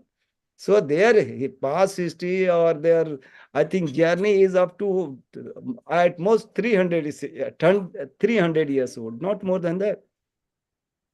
So we need to learn from everywhere, wherever good things, good points, good issues, good things are there. We need to learn, and we can make our society a better society, or progressive or developed society. I think can we take the break for some time, and then we'll discuss the rest of the point. Yes, So sir. Yes, yes, many yes. more things are there. Thank you So so much, sir. Thank you. can we take for 10, 10, 15 minutes? Yes, sir. We will rejoin to the session sharp at 6 p.m. if you could permit, sir.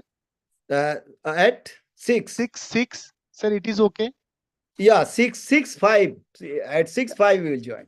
Okay, sir. Okay, okay. Thank you, sir. Thank 6 you. or We will 6. wait for you, We'll sir. join. Thank Okay, sir. Okay. And then we'll discuss rest of the thing. Okay. Okay, so participants, we will take a break and will rejoin the Let's session. have let's have tea break, coffee break, and then we will join. Yes, yes. So we'll join start 6:05. Okay.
भूल ही गया था। चलो अब जल्दी से मिर्ची डाल देता हूँ और इसके ऊपर थोड़ा धनिया भी डाल देता हूँ। चलो चिंटू अब जल्दी से बर्गर बनाओ। अरे हाँ दादी, इसके आगे का काम तो मुझे आता है। देखो सबसे पहले इसे खोलने का और इसके अंदर अंडा डालने का, और इसको बंद कर देता हूँ। लो दादी, खा के बताओ कैसा है।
Hello.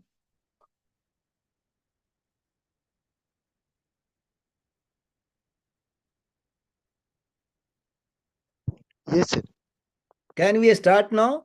Yeah, sir. Please, sir. Let Please. us go. Yes, Otherwise, you give me, I think 40-45 minutes. I will take another time. Then rest of the time we will discuss. So already we have highlighted enormous problems relating to teaching and research, means in fact quality of higher education. So what kind of initiative that has been taken by Government of India in order to ameliorate the condition of higher education in our own country? So Government of India has launched several initiatives in order to boost up the number of researchers in higher education since 2013. And we all know that Rashtriya Shiksha Abhiyan, means RUSA, was the National Higher Education Mission to strategically fund higher education institutes in the country. Basically, RUSA was it was a movement on the same pattern as you must have heard about the Sab Shiksha Abhiyan. So, like Sab Shiksha Abhiyan, that all started in at the turn of the century. So, in 2013, for higher education, because it was felt that the all state higher education, when we talk of the number of academic institutions and also education system, we know that it is in the hands of the state and the center. So few only institutions are in the hands of the center. 52 universities are there, and some of the national important institutes are in the hands of the center. Otherwise, rest of the all university and colleges were the mandate or in the hands of the state governments are handling. So it was realized that all these academic institutions were not in a better position due to the shortage of funds. So fund has always been a serious issue. So in order to, and we all know that if you see the distribution of finance, distribution of revenue, distribution of tax generation money, I think a center government is always in the better position. So major, I think revenue is majority of the revenue or the maximum volume of the revenue is in the hands of the center. So it was on the part of the center was thought in order to improve the, because Sikh universities, Sikh academic institutions, and those who were become very poor, so not it becomes difficult to manage. So in order to improve, RUSA was launched. There was an initiative taken by the government, central government, and we also know pretty well about the NIRF, means National Institutional Ranking Framework, was launched to rank university and institutes in various parameters, including research. If you see the quantum and the share of research in the overall performance of university and the colleges, I think 30 to 35% weightage is given for research, and that too for a very good reason. So basically, we also know about the NEC, and that all began in 1993, I guess, or something like that.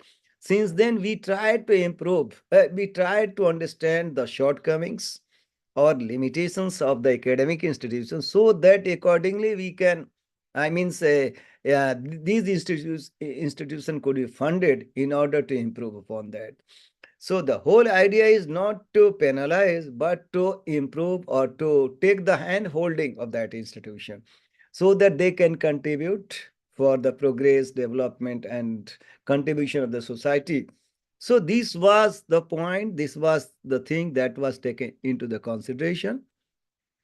So we all know that 20 institutions were taken into the consider that they will be cultivated at the world-class universities, and 6 were announced. So world-class university, to what extent we have done on this issue, again, there's a need to discuss, there's a need to look into it.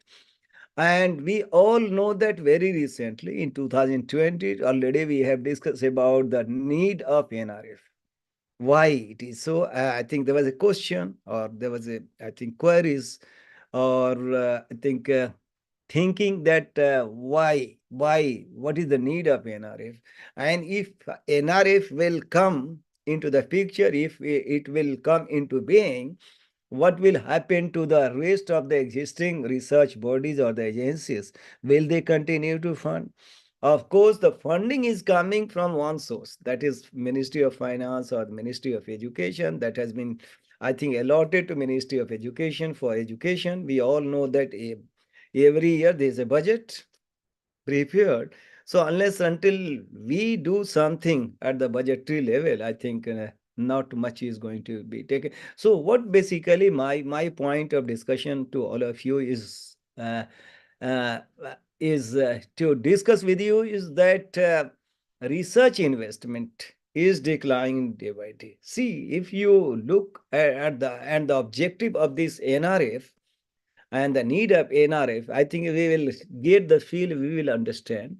Means every year we are saying that the share, I think, spending money or expenditure is going down. If the expenditure will go down, what will happen to the quality of research and development in our own country? Taking that urgency into the mind, I think there's a bill which was brought in the parliament, and that bill has been passed in 2023 June, and there will be NRF. It will be the overarching body, let me tell you, like the UGC. And of course, all these auxiliaries bodies, subsidiaries body will, according to my understanding, will continue at least for the time being. What will happen in the years to come or many times to come, we'll see to it. So, in order to improve the spending or investment in the research, I think it came into being. It is coming into being. Low research output and impact factor, limited research opportunity, fragmentation of research, low private sector involvement, lack of focus on social sciences and the humanities. I think it is said that only limited funds are given to this, what we call it, to the social sciences and the humanities. It has been, and now if you see the spirit of this national education policy, you will feel, as in other countries, I think weightage has also been given to the social science and the humanities. Because if we see the philosophy of education and the larger perspective of education, I think employment immediate, I think output or immediate objective would be to get the employment. I think we cannot deny this fact.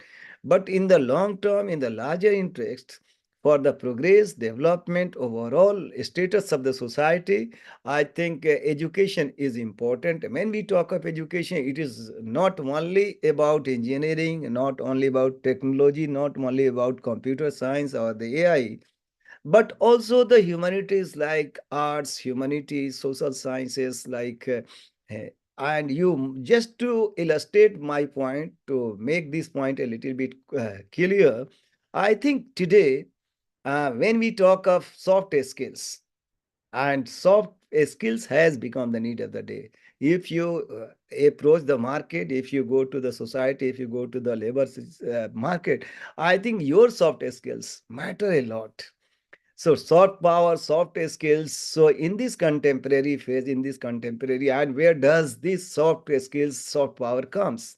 Definitely, it comes from the humanities, social sciences, and all these subjects. So only techniques and tools can be provided by engineering and physics, chemistry, all these hard sciences. So soft sciences and the liberal sciences, liberal arts become also very important over here. So here, if you see the total overall function of this NRF, I think it is going to provide funds to all these streams of. And here, when we talk of the interdisciplinary, It means even in IITs, of course, you will say that already humanities and social sciences, applied sciences are available in engineering. But here, when we talk of compartmentalization, and when we see the education is compartmentalized, knowledge is compartmentalized, I think here it becomes very important. When we discuss what we call it interdisciplinary and multidisciplinary, means the very boundary to which we all have created is going to be dismantled. If you see the any issues, it has nothing to do with only one subject. Rather, I think with the help of some disciplines, few disciplines together, I think we will be able to address the challenges, which is multifarious or multidimensional.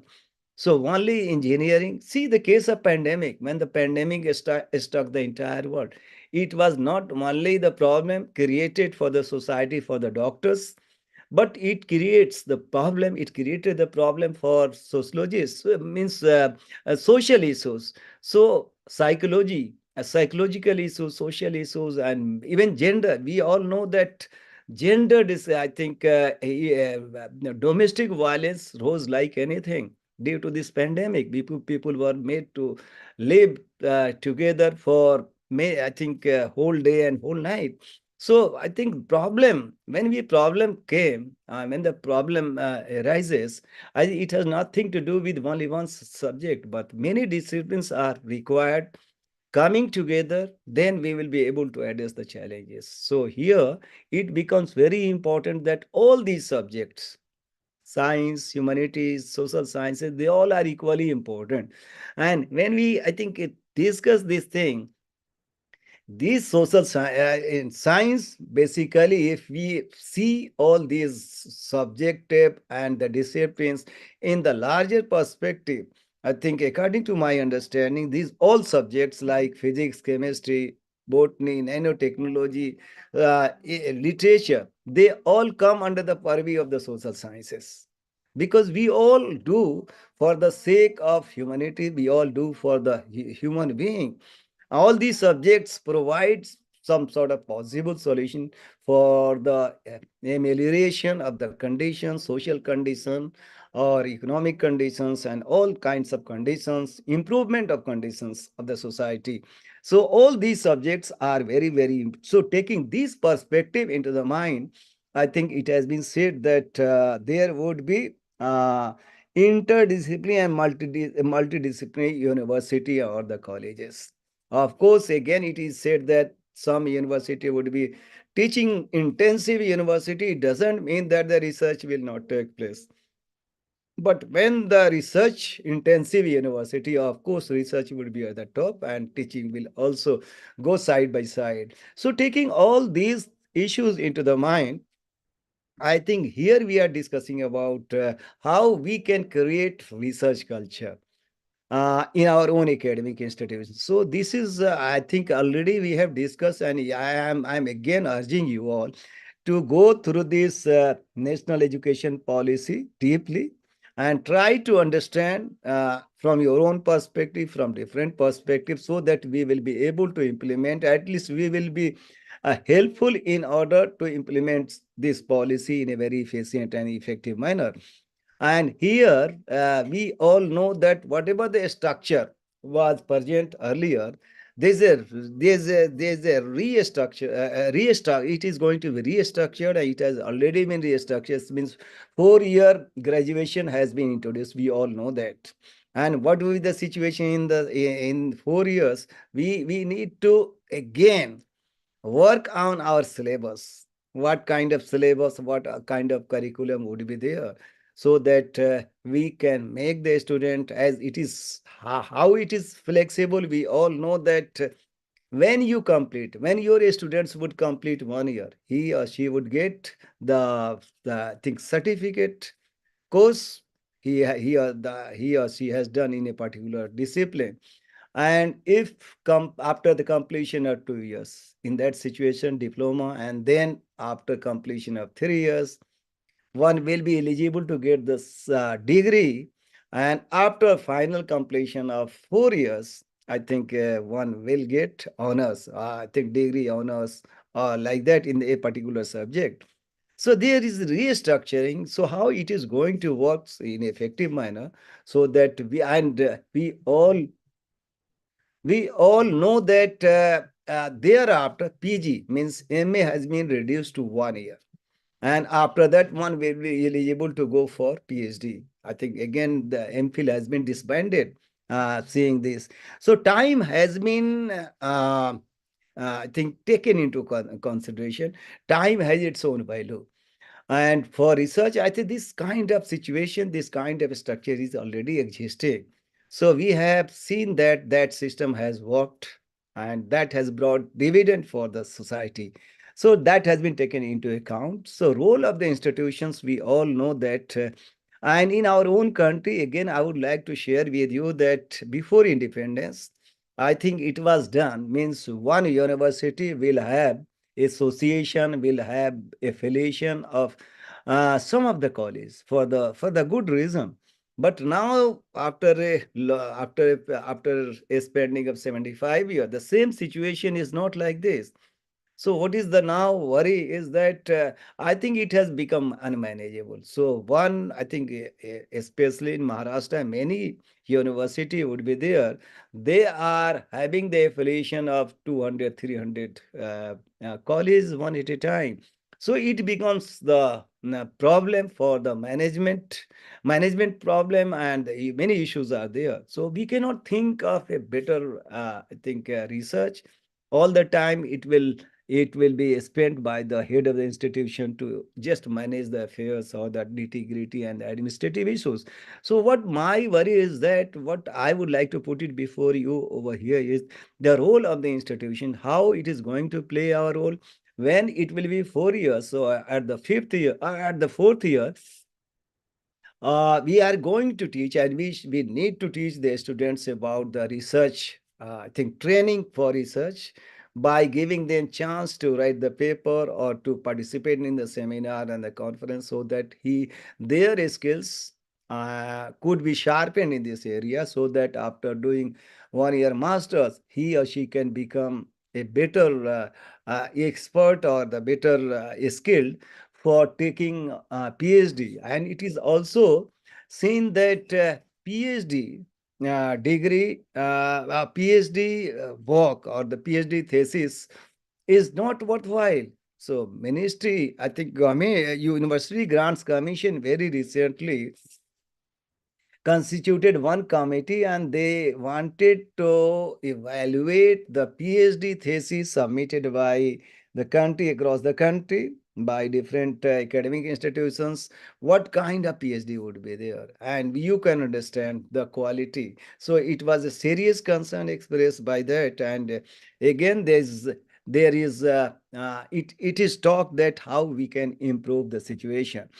And here, optimum use of resources and external collaboration in this age or in this time, it becomes very important. As it is said that there is always shortage of money, shortage of resources. So how we can do wonders, how we can bring change, how we can do some positive kind of work. So one is in this new structure, I think we need to provide the training to the undergraduate students, so that he or she can become skilled in order to undertake the research. And it is said that for PhD, it is thought 0.1%, 0.5%, even not 1%, are the people who are working. So even in terms of PhD, we don't stand anyway. In terms of the quality, of course, we are far, far below that expected one. But even in terms of the quantity, we again stand nowhere. So it becomes very important that how to mobilize the resources, and whatever the resources are available, if you are working, how we can optimize the resources, and yeah, and how we can have the external collaboration or collaboration for research. I think it is promoted, it has been encouraged that you take some of the persons, some of your colleagues who is not from your institution but other institution.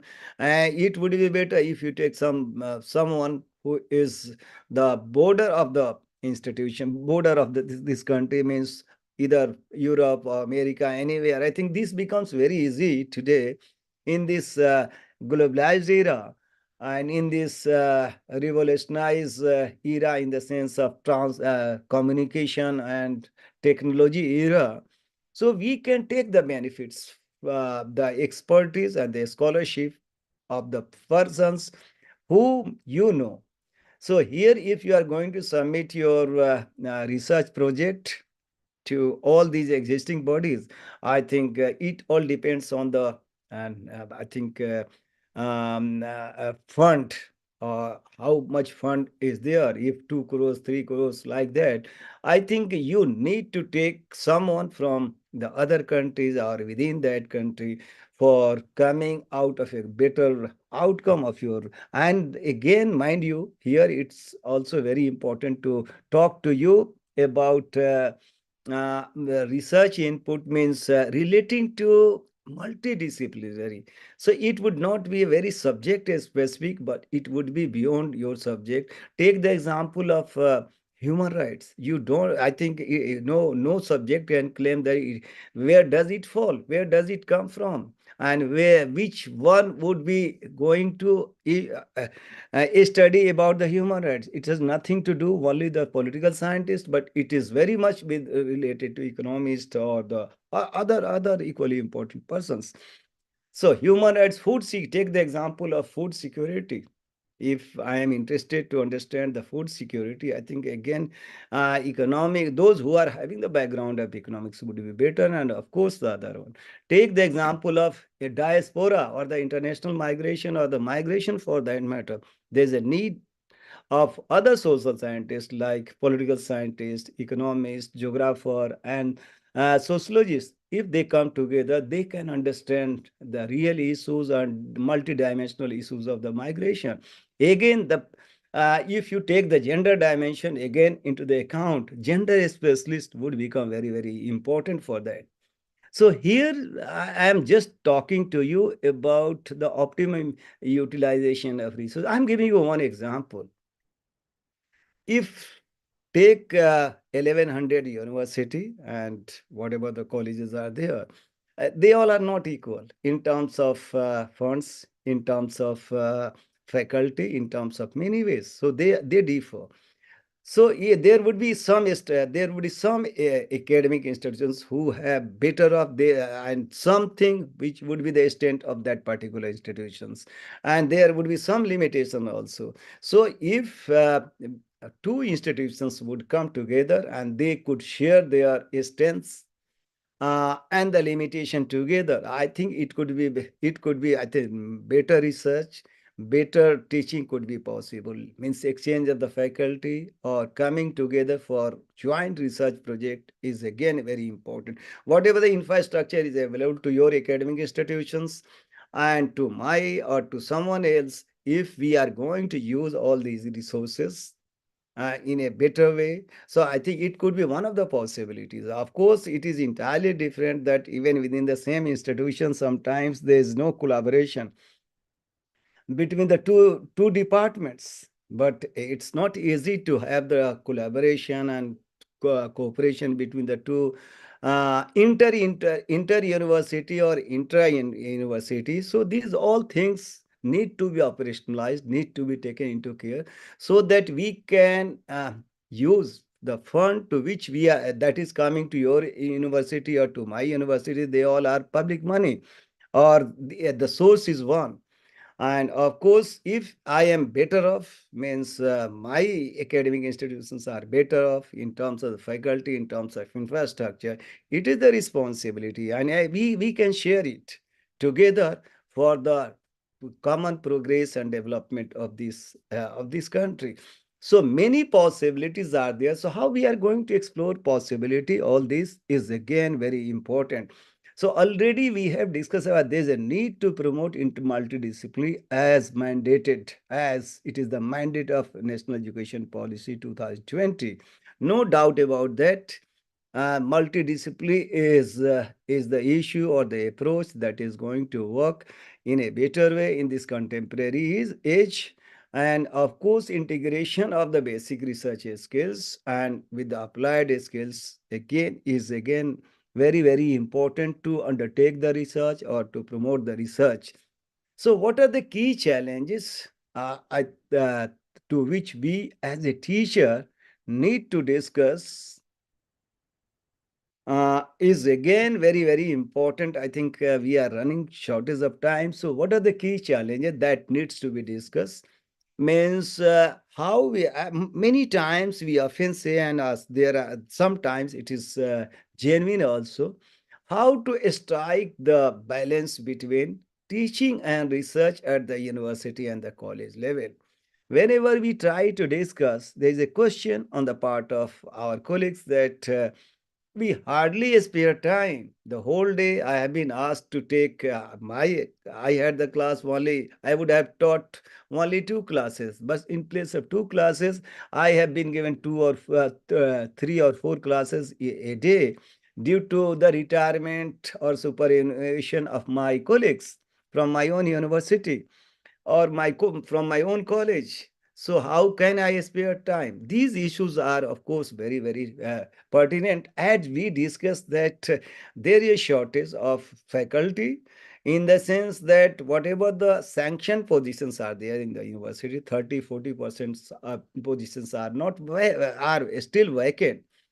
So there's a structural issue. There's a, I think, what we call it, some structural issues are there. So sometimes it is also said that we don't find a particular university is declared the position after advertisement, after even having the interview that no, NFS, none found suitable. So you know that even in our own country, for one position, if you advertise one position or two positions, 100 candidates apply for that. In that circumstances, we also often say that nobody is found suitable. If not find suitable today, tomorrow how the person could come? So issues are very genuine, and the problem, unless until we are going to take into account the all these positions are to be filled up immediately, I think these issues are not going to be resolved. So here, I think it should be taken at the top priority. And how? Now the question arises how. So we, as a citizen of this, conscious citizen of this nation, we should come with our own ideas, come our own finding. How this problem could be, I think in democracy, pressure group work. So we as a teacher, since we have been assigned the responsibility that this national education policy would be implemented, and that could be only implemented with the help of the teachers who are considered to be 15 million, 1.5 million people, 15 lakhs or more than 15 lakh teachers are there. So this is again very, very important that we should take this issue or the challenge in a very appropriate manner. Innovation in ways of research with the teaching means how we can link our research with the teaching is again, of course, very important. Means it is also said that we need to make our research, our pedagogy, pragmatic or the practical. As we said that there should be connect or the link between the industry and the academia. Then we can think, and it is also said in this policy that we need to adopt some of the villages so that we can connect with the village community life. So these are the different innovative ideas. So here, research, if we are going to innovate, adopt some of the village surrounded or nearby our academic institution, I think we can learn and what kind of requirement is there. So we can use this issue because this local, I think research can address the problem at the local level, regional level, international level, or of course at the national level. So many issues that need to be tackled at the local level. And of course, when we take up at the local level, it will become the national or the societal level also. So delivering 21st century skills suited to individual student strengths. Again, We all know that when we discuss the qualities of a good teacher or the good leader, I think we need to discuss the flexibility, empathy, and then decisiveness, and of course, excellent communication skills, and of course, what basically we wish to desire to work, that is passion. So all these qualities are very, very important, and then we can do the best in this 21st century. So how we are going to work as the catalyst for bringing a change in the society is again very important. So already we have discussed about collaboration between higher institutions and industry, and already we have also discussed outreach program is how we are going to adopt, how we are going to work and see the people who are surrounding your academic institutions, because we need to connect. So outreach, dissemination of achievement, and protection of the rights, again, these issues are enormous. So at least we need to take some of the research, some of the issues. I think many academic staff college or the MMTCs are also working in this direction. Means when it was having the program of face to face, we took the participant to some of the villages, some of the issues, and we used to show them, and just to have the panel discussion and all these things. So again, it will be made possible. So challenges are enormous and profound. So we need to address. So there should be synergy between teaching and research in the higher education institution. And you must be wondering that was there not synergy? Definitely there's no synergy. I think here many research bodies are there. We all know that their job is only to make research. So I'm sorry. So now the time has come to go by research and industry. I think teaching and research, as it is said in this or recommended in this national education policy, that all these universities would be like multidisciplinary. Some university would be like labor research intensive university, and teaching research intensive university. It has nothing to do that if it is intensive research, it means teaching would also be there. So it's not like that existing situation that some of the research institutions are like that. They are only made for making research. So I think sharing the knowledge, whatever you have produced, unless until you share, I think unless until you disseminate the very purpose of education. So there should be complete synergy between it. Means we cannot think of research and the teaching in separate way. See, if you have done your own way and if you are going to share, I think there would not be any kind of dilution in that one. So it will not become the secondary kind of thing. So it is important. And of course, teachers and research staff get faster insight into the research conventions and habits, and also learn how to teaching skills. It is necessary to bring together specialized research for many institutes. Harness skills necessary to enhance the employability of the students both within and outside of the academia. So here we need to understand in the larger and the holistic perspective. And here I am just going because time is running very fast. So I need to take at least 10 minutes more, and then I will wind up. And thereafter, I will take up your questions. So academic staff in their teaching role, what are the competency we need to develop? Of course, we have all these skills. I'm not saying that we don't have this, but my purpose is to just share with you, re-sensitize you, or sensitize you, or motivate you. Means teaching technology awareness, this kind of competency we need to cultivate, we need to inculcate in our own personality, understanding of different ways in which students learn. So we need to innovate our own style so that the teaching learning can be made more effective or efficient. So this would be our own style. This be our own pedagogy. There's nothing problematic. When the students come to you, to your class, they will appreciate you. They will have the attention of your deliberation. So we need to cultivate, we need to innovate this kind of ideas. And that could be only, see, I think all these modern teaching aids, if we are going to use, so this is all for making our classroom rather more impactful, more effective.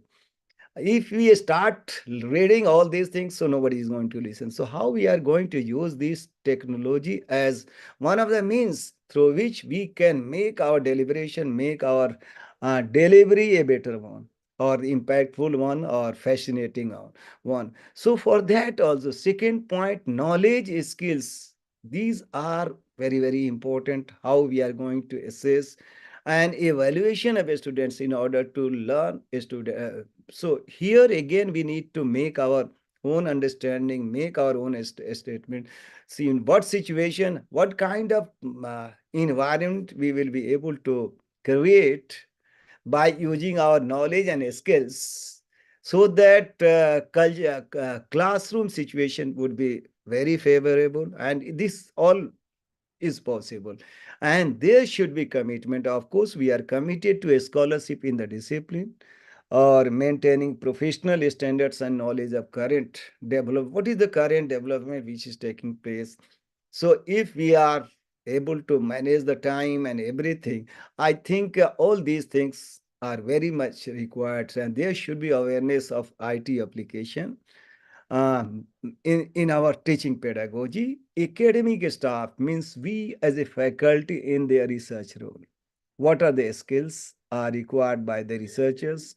So if we write a good research proposal, their objective, taking objective, niche, and everything into account, if we write the synopsis or research proposal in a better way, in a very professional manner, I think we will be able to get the funds from all the existing agencies, and even in the future, NRF. And for that, now it has also become very important that what kind of networking we are going to establish. And here, let me tell you that this program to which we all are connected, there would be some sort of group we often create, and we exchange our ideas. Means this platform is also created or provided this kind of opportunity, so that we all have got connected, and we should stay connected. And basically how we are going to use this platform means this our platform which has been created for the benefit of right now, even in times to come, that we get to know many of our friends who have been connected with this kind of so for we all are working for research, we all are working for teaching. So our profession is common. So how, what kind of academic collaboration we are going to talk of our friends. And of course, the other point is we all know that PhD scholars and the master scholars are also how we are going to manage PhD students and the researchers. And then project management, particularly relating to international partnership project. So these all needs to be taken care by all of us, and then we can think uh, of better higher education, and we can contribute in this way for the development of higher education. I think let me now wrap up. Means we all know that, and there's a consensus that research plays an important role, not only in economic development, but all overall development of a country. Of course, economic development leads to other kind of development, but at the same time, social development, political, it means democracy. Take the example of democracy. So far, in many developing countries, we call it as a procedural democracy. So when we think of, when we are envisioning of mature democracy, substantive democracy, again, education would play and has played and has the potential to play a very significant role for making the people aware. So, for education is the essential prerequisite condition for what we call it mature democracy, or for substantive democracy, or the developed democracy. So it is also a process. It is also a process. Democracy is a process. So if the people are illiterate in any country, I think what we call a democracy cannot be measured. For healthy democracy, it becomes important for the citizen of that nation is to be the educated one. So number of constants we have, so we need to remove from a ill stock library, a sense of well equipped laboratories, lack of adequate finance have to be addressed urgently. So we can create the atmosphere. We can write means we can deeper understand this malaise and present the same to the policymakers or to the apt body, so that this issue could be taken in the right direction or in the positive direction. So this is, and then need of the hour, need of the time is for invention, as we possess a universally acknowledged brain power means we are dominating and we are have the potential, and we are in actual sense of the term also human resource.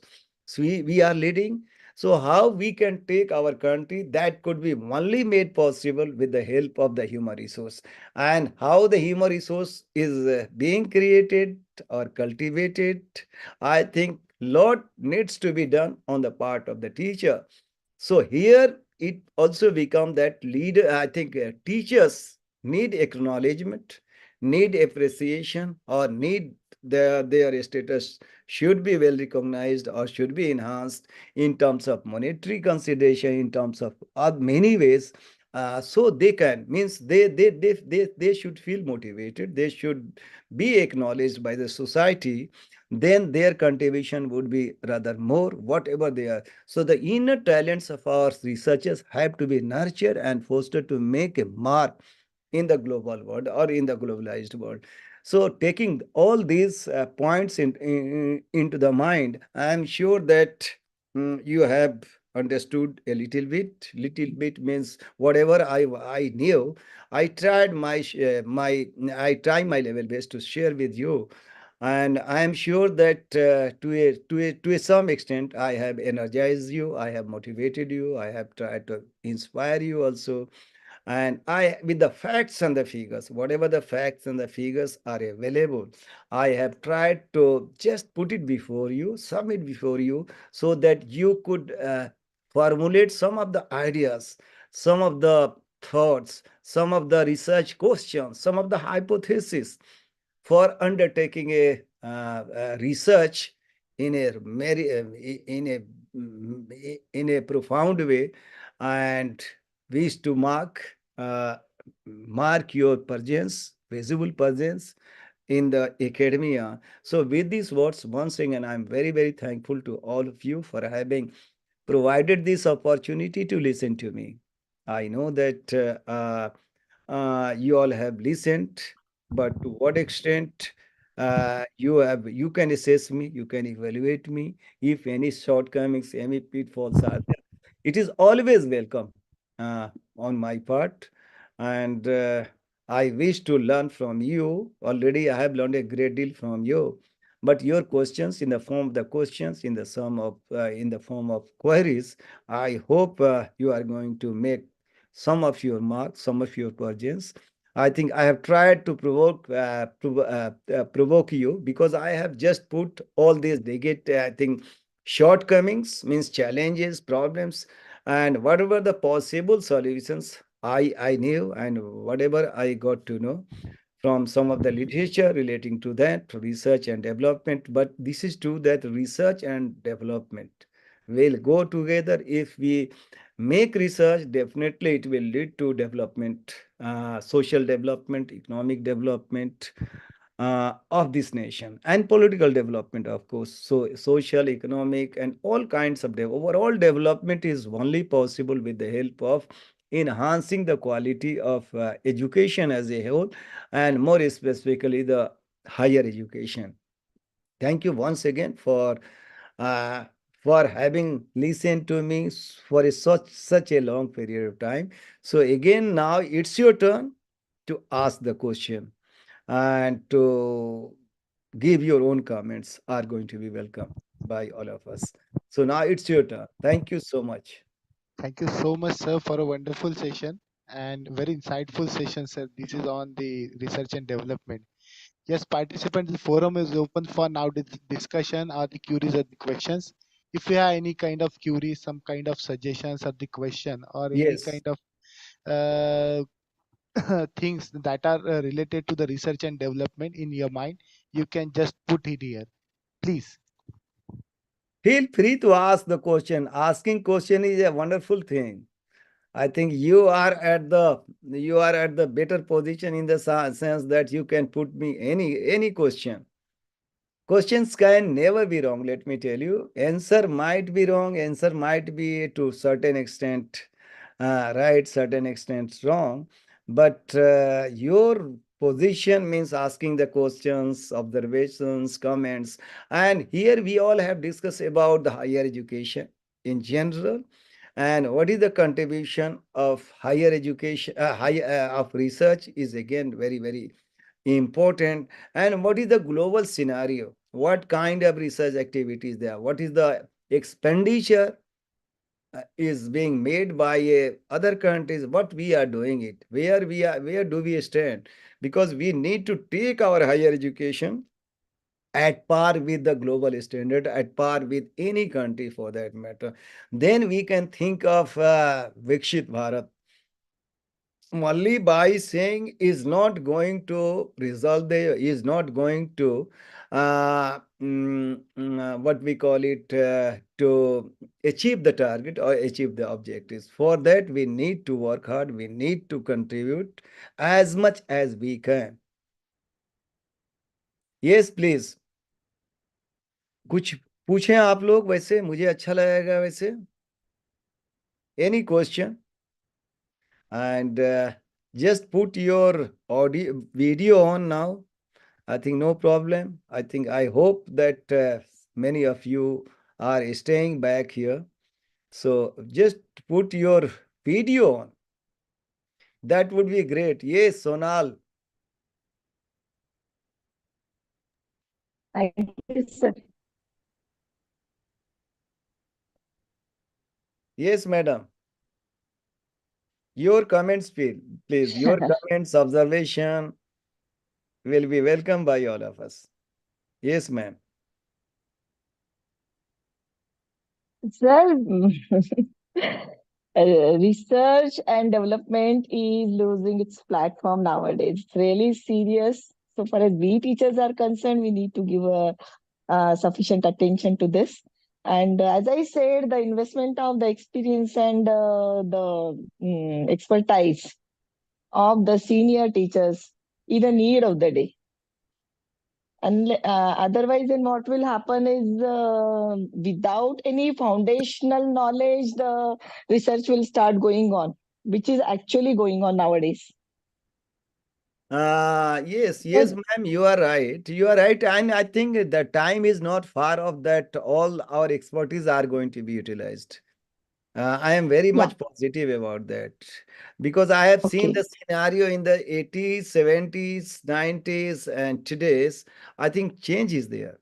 Even the people who happen to be at that place, I think they are, see, even in logically, the retirement age for a teacher was only 60. So now 5 years have been enhanced. Technically speaking, I am talking of, and it is also said that teachers never retire. And this is true. For that, we need to also work hard and we need to update our knowledge. See, many platforms are there, many universities are there, not only in mega cities, but even in the small cities.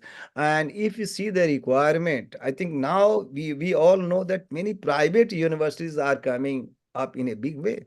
Of course, their objectives True. are different. So, if government is going to play a very important role, in the sense that there would be some sort of check and balance or some sort of regulation would be there on the private university, I think they will be also made to work for the contribution in the society. We all know that it is not it is not under the control, or it's not a cup of tea of the government to do all these kind. I think there is a need already since 1991 or 90. We have liberalized our own we have open our doors. So here it is, I think sometime before I learned that you must have also got to know that private universities are coming in a big way. Yes, sir. Yes. They have started opening of their off campus. So here again, the role of the government steps in the sense that even in the foreign university, in the foreign countries, many bogus universities are there. So whether we are going to allow only the branded university, I mean those who have been ranked, that has got a very good rank like Stanford, Oxford, Cambridge, and many more universities. So there's no dearth of bogus university, B grade universities in other parts of the world, in other country as well. If we are going to simply say that whoever comes, whatever the universities are interested, so there would be problems. So our problem, our issues are not going to be resolved. Rather, it is going to be complicated. The issues are going to be multiplied. So we need to see, check and balance. There would be very good kind of regulation would be there, healthy regulation would be there, so that we can put all these foreign university or for private university and see if we make our public funded institutions who could be competitive. I think right now we can say we are in a position to say that the public funded institutions, if there's a healthy competition between the two, I think results would be a little bit better in terms of output, in terms of research and everything. So here, how we are going to ameliorate the condition or the infrastructure of the university, unless until we create the healthy culture or environment or the academic environment, our own academic institution, I think the problems are not going to be resolved. So we need to see how, in what way these universities, good universities or existing public funded institutes, universities are going to work. So we need to re-examine, we need to see to it, otherwise problem will be there. So if we make our public funded institutions at par with the newly created private university or private institutions, or for that matter any, I think healthy competition has become the need of the day. And at the same time, whoever has the experience, whether I think it will be hijacked, it will be, I think it should be tapped by the policymakers or the government or those who are basically looking for that. Because you rightly pointed out that the people who have a long experience teaching, research, academic experience, I'm sure that their contribution, their experience will be a wonderful kind of ideas. So that must be welcome by the university top level management, and of course at the policy making body. So this is all I wanted to share with you, ma'am, and to everybody. Thank you so I'm much, sir. sure. Thank you. Namaskar, ma'am. Namaskar. Thank you. Is there any question? Is there any issue relating to that one or relating to any person, any of our colleagues would be welcome. Yes, anyone among the participants? Is there any queries or the questions?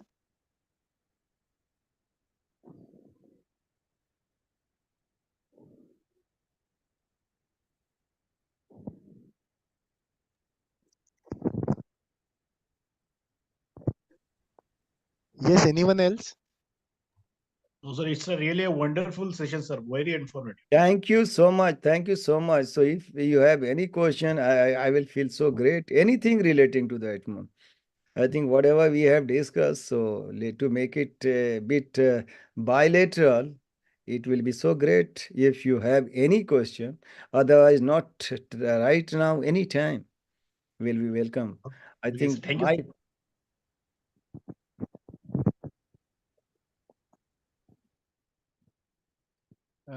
Sir, what can I do? I will share your contact details and email address to all with all yeah, participants. no problem. No, I will be rather happy and extremely delighted. If anything is there, I will be very happy to share with them too. Yes, sir. So, can we conclude, sir, this session if we could From permit? my side, it's all. Yeah. If something is from your side, I don't have any problem. From participant side, from your side, if anything is there, I will not mind it. Otherwise, we should close it. I know that they all have got tired for the last 3 hours they have been listening. So I think speaking is rather a little bit not problematic, but for a teacher like all of us, or for like you, listening is you all know this is not an easy task. So I can understand your agony and trauma to which I have made you to make. Sir, I think there is no queries or the questions from participant Okay, okay. sides. Thank you once again. So I'm expressing my heartfelt thanks and gratitude to each and every person of my colleagues, distant colleagues, for having given this chance, and especially to the director of this MMTTC, Professor Atikullah Sahab, and all of you for having organized this NEP orientation and sensitization. So this program, this platform will keep sharing the knowledge, or basically the experienced persons like you, ma'am. And I think this program has been created, this center has been created, this platform has been created, the persons like you, experienced persons like you, to come over here or to get connected, to share your rich experiences, whatever you have had. So this is the philosophy, taking this philosophy into the mind. This center means MMTTC, or Academic Staff College, which is now called MMTTC, has come into being. So the journey of this center is also not I think, short, in the sense that it all came into being in 1986 or 87. Since then, it has been serving the purpose and the professional requirement of the teachers. So it is providing the good opportunity for all of us to exchange our ideas. And we should keep engaging ourselves for debate, discussion, and all that. Thank you. Thank you, sir. Thank you so much. Uh, I here to extend my sincere gratitude to Professor Anisul Rahman, sir, for such a wonderful and insightful session. Sir, really, the experience matters because whatever maybe things you have discussed today, that are passed over the 40 years of your experiences, sir, from the higher education institute across the country, sir. Sir, really, as a center of MMTTC, at a center of eminence, this is responsibility on our shoulder to drive this force of the NEP and make the futuristic perspective academic leader that should be driven the NEP national education policy in a meaningful way.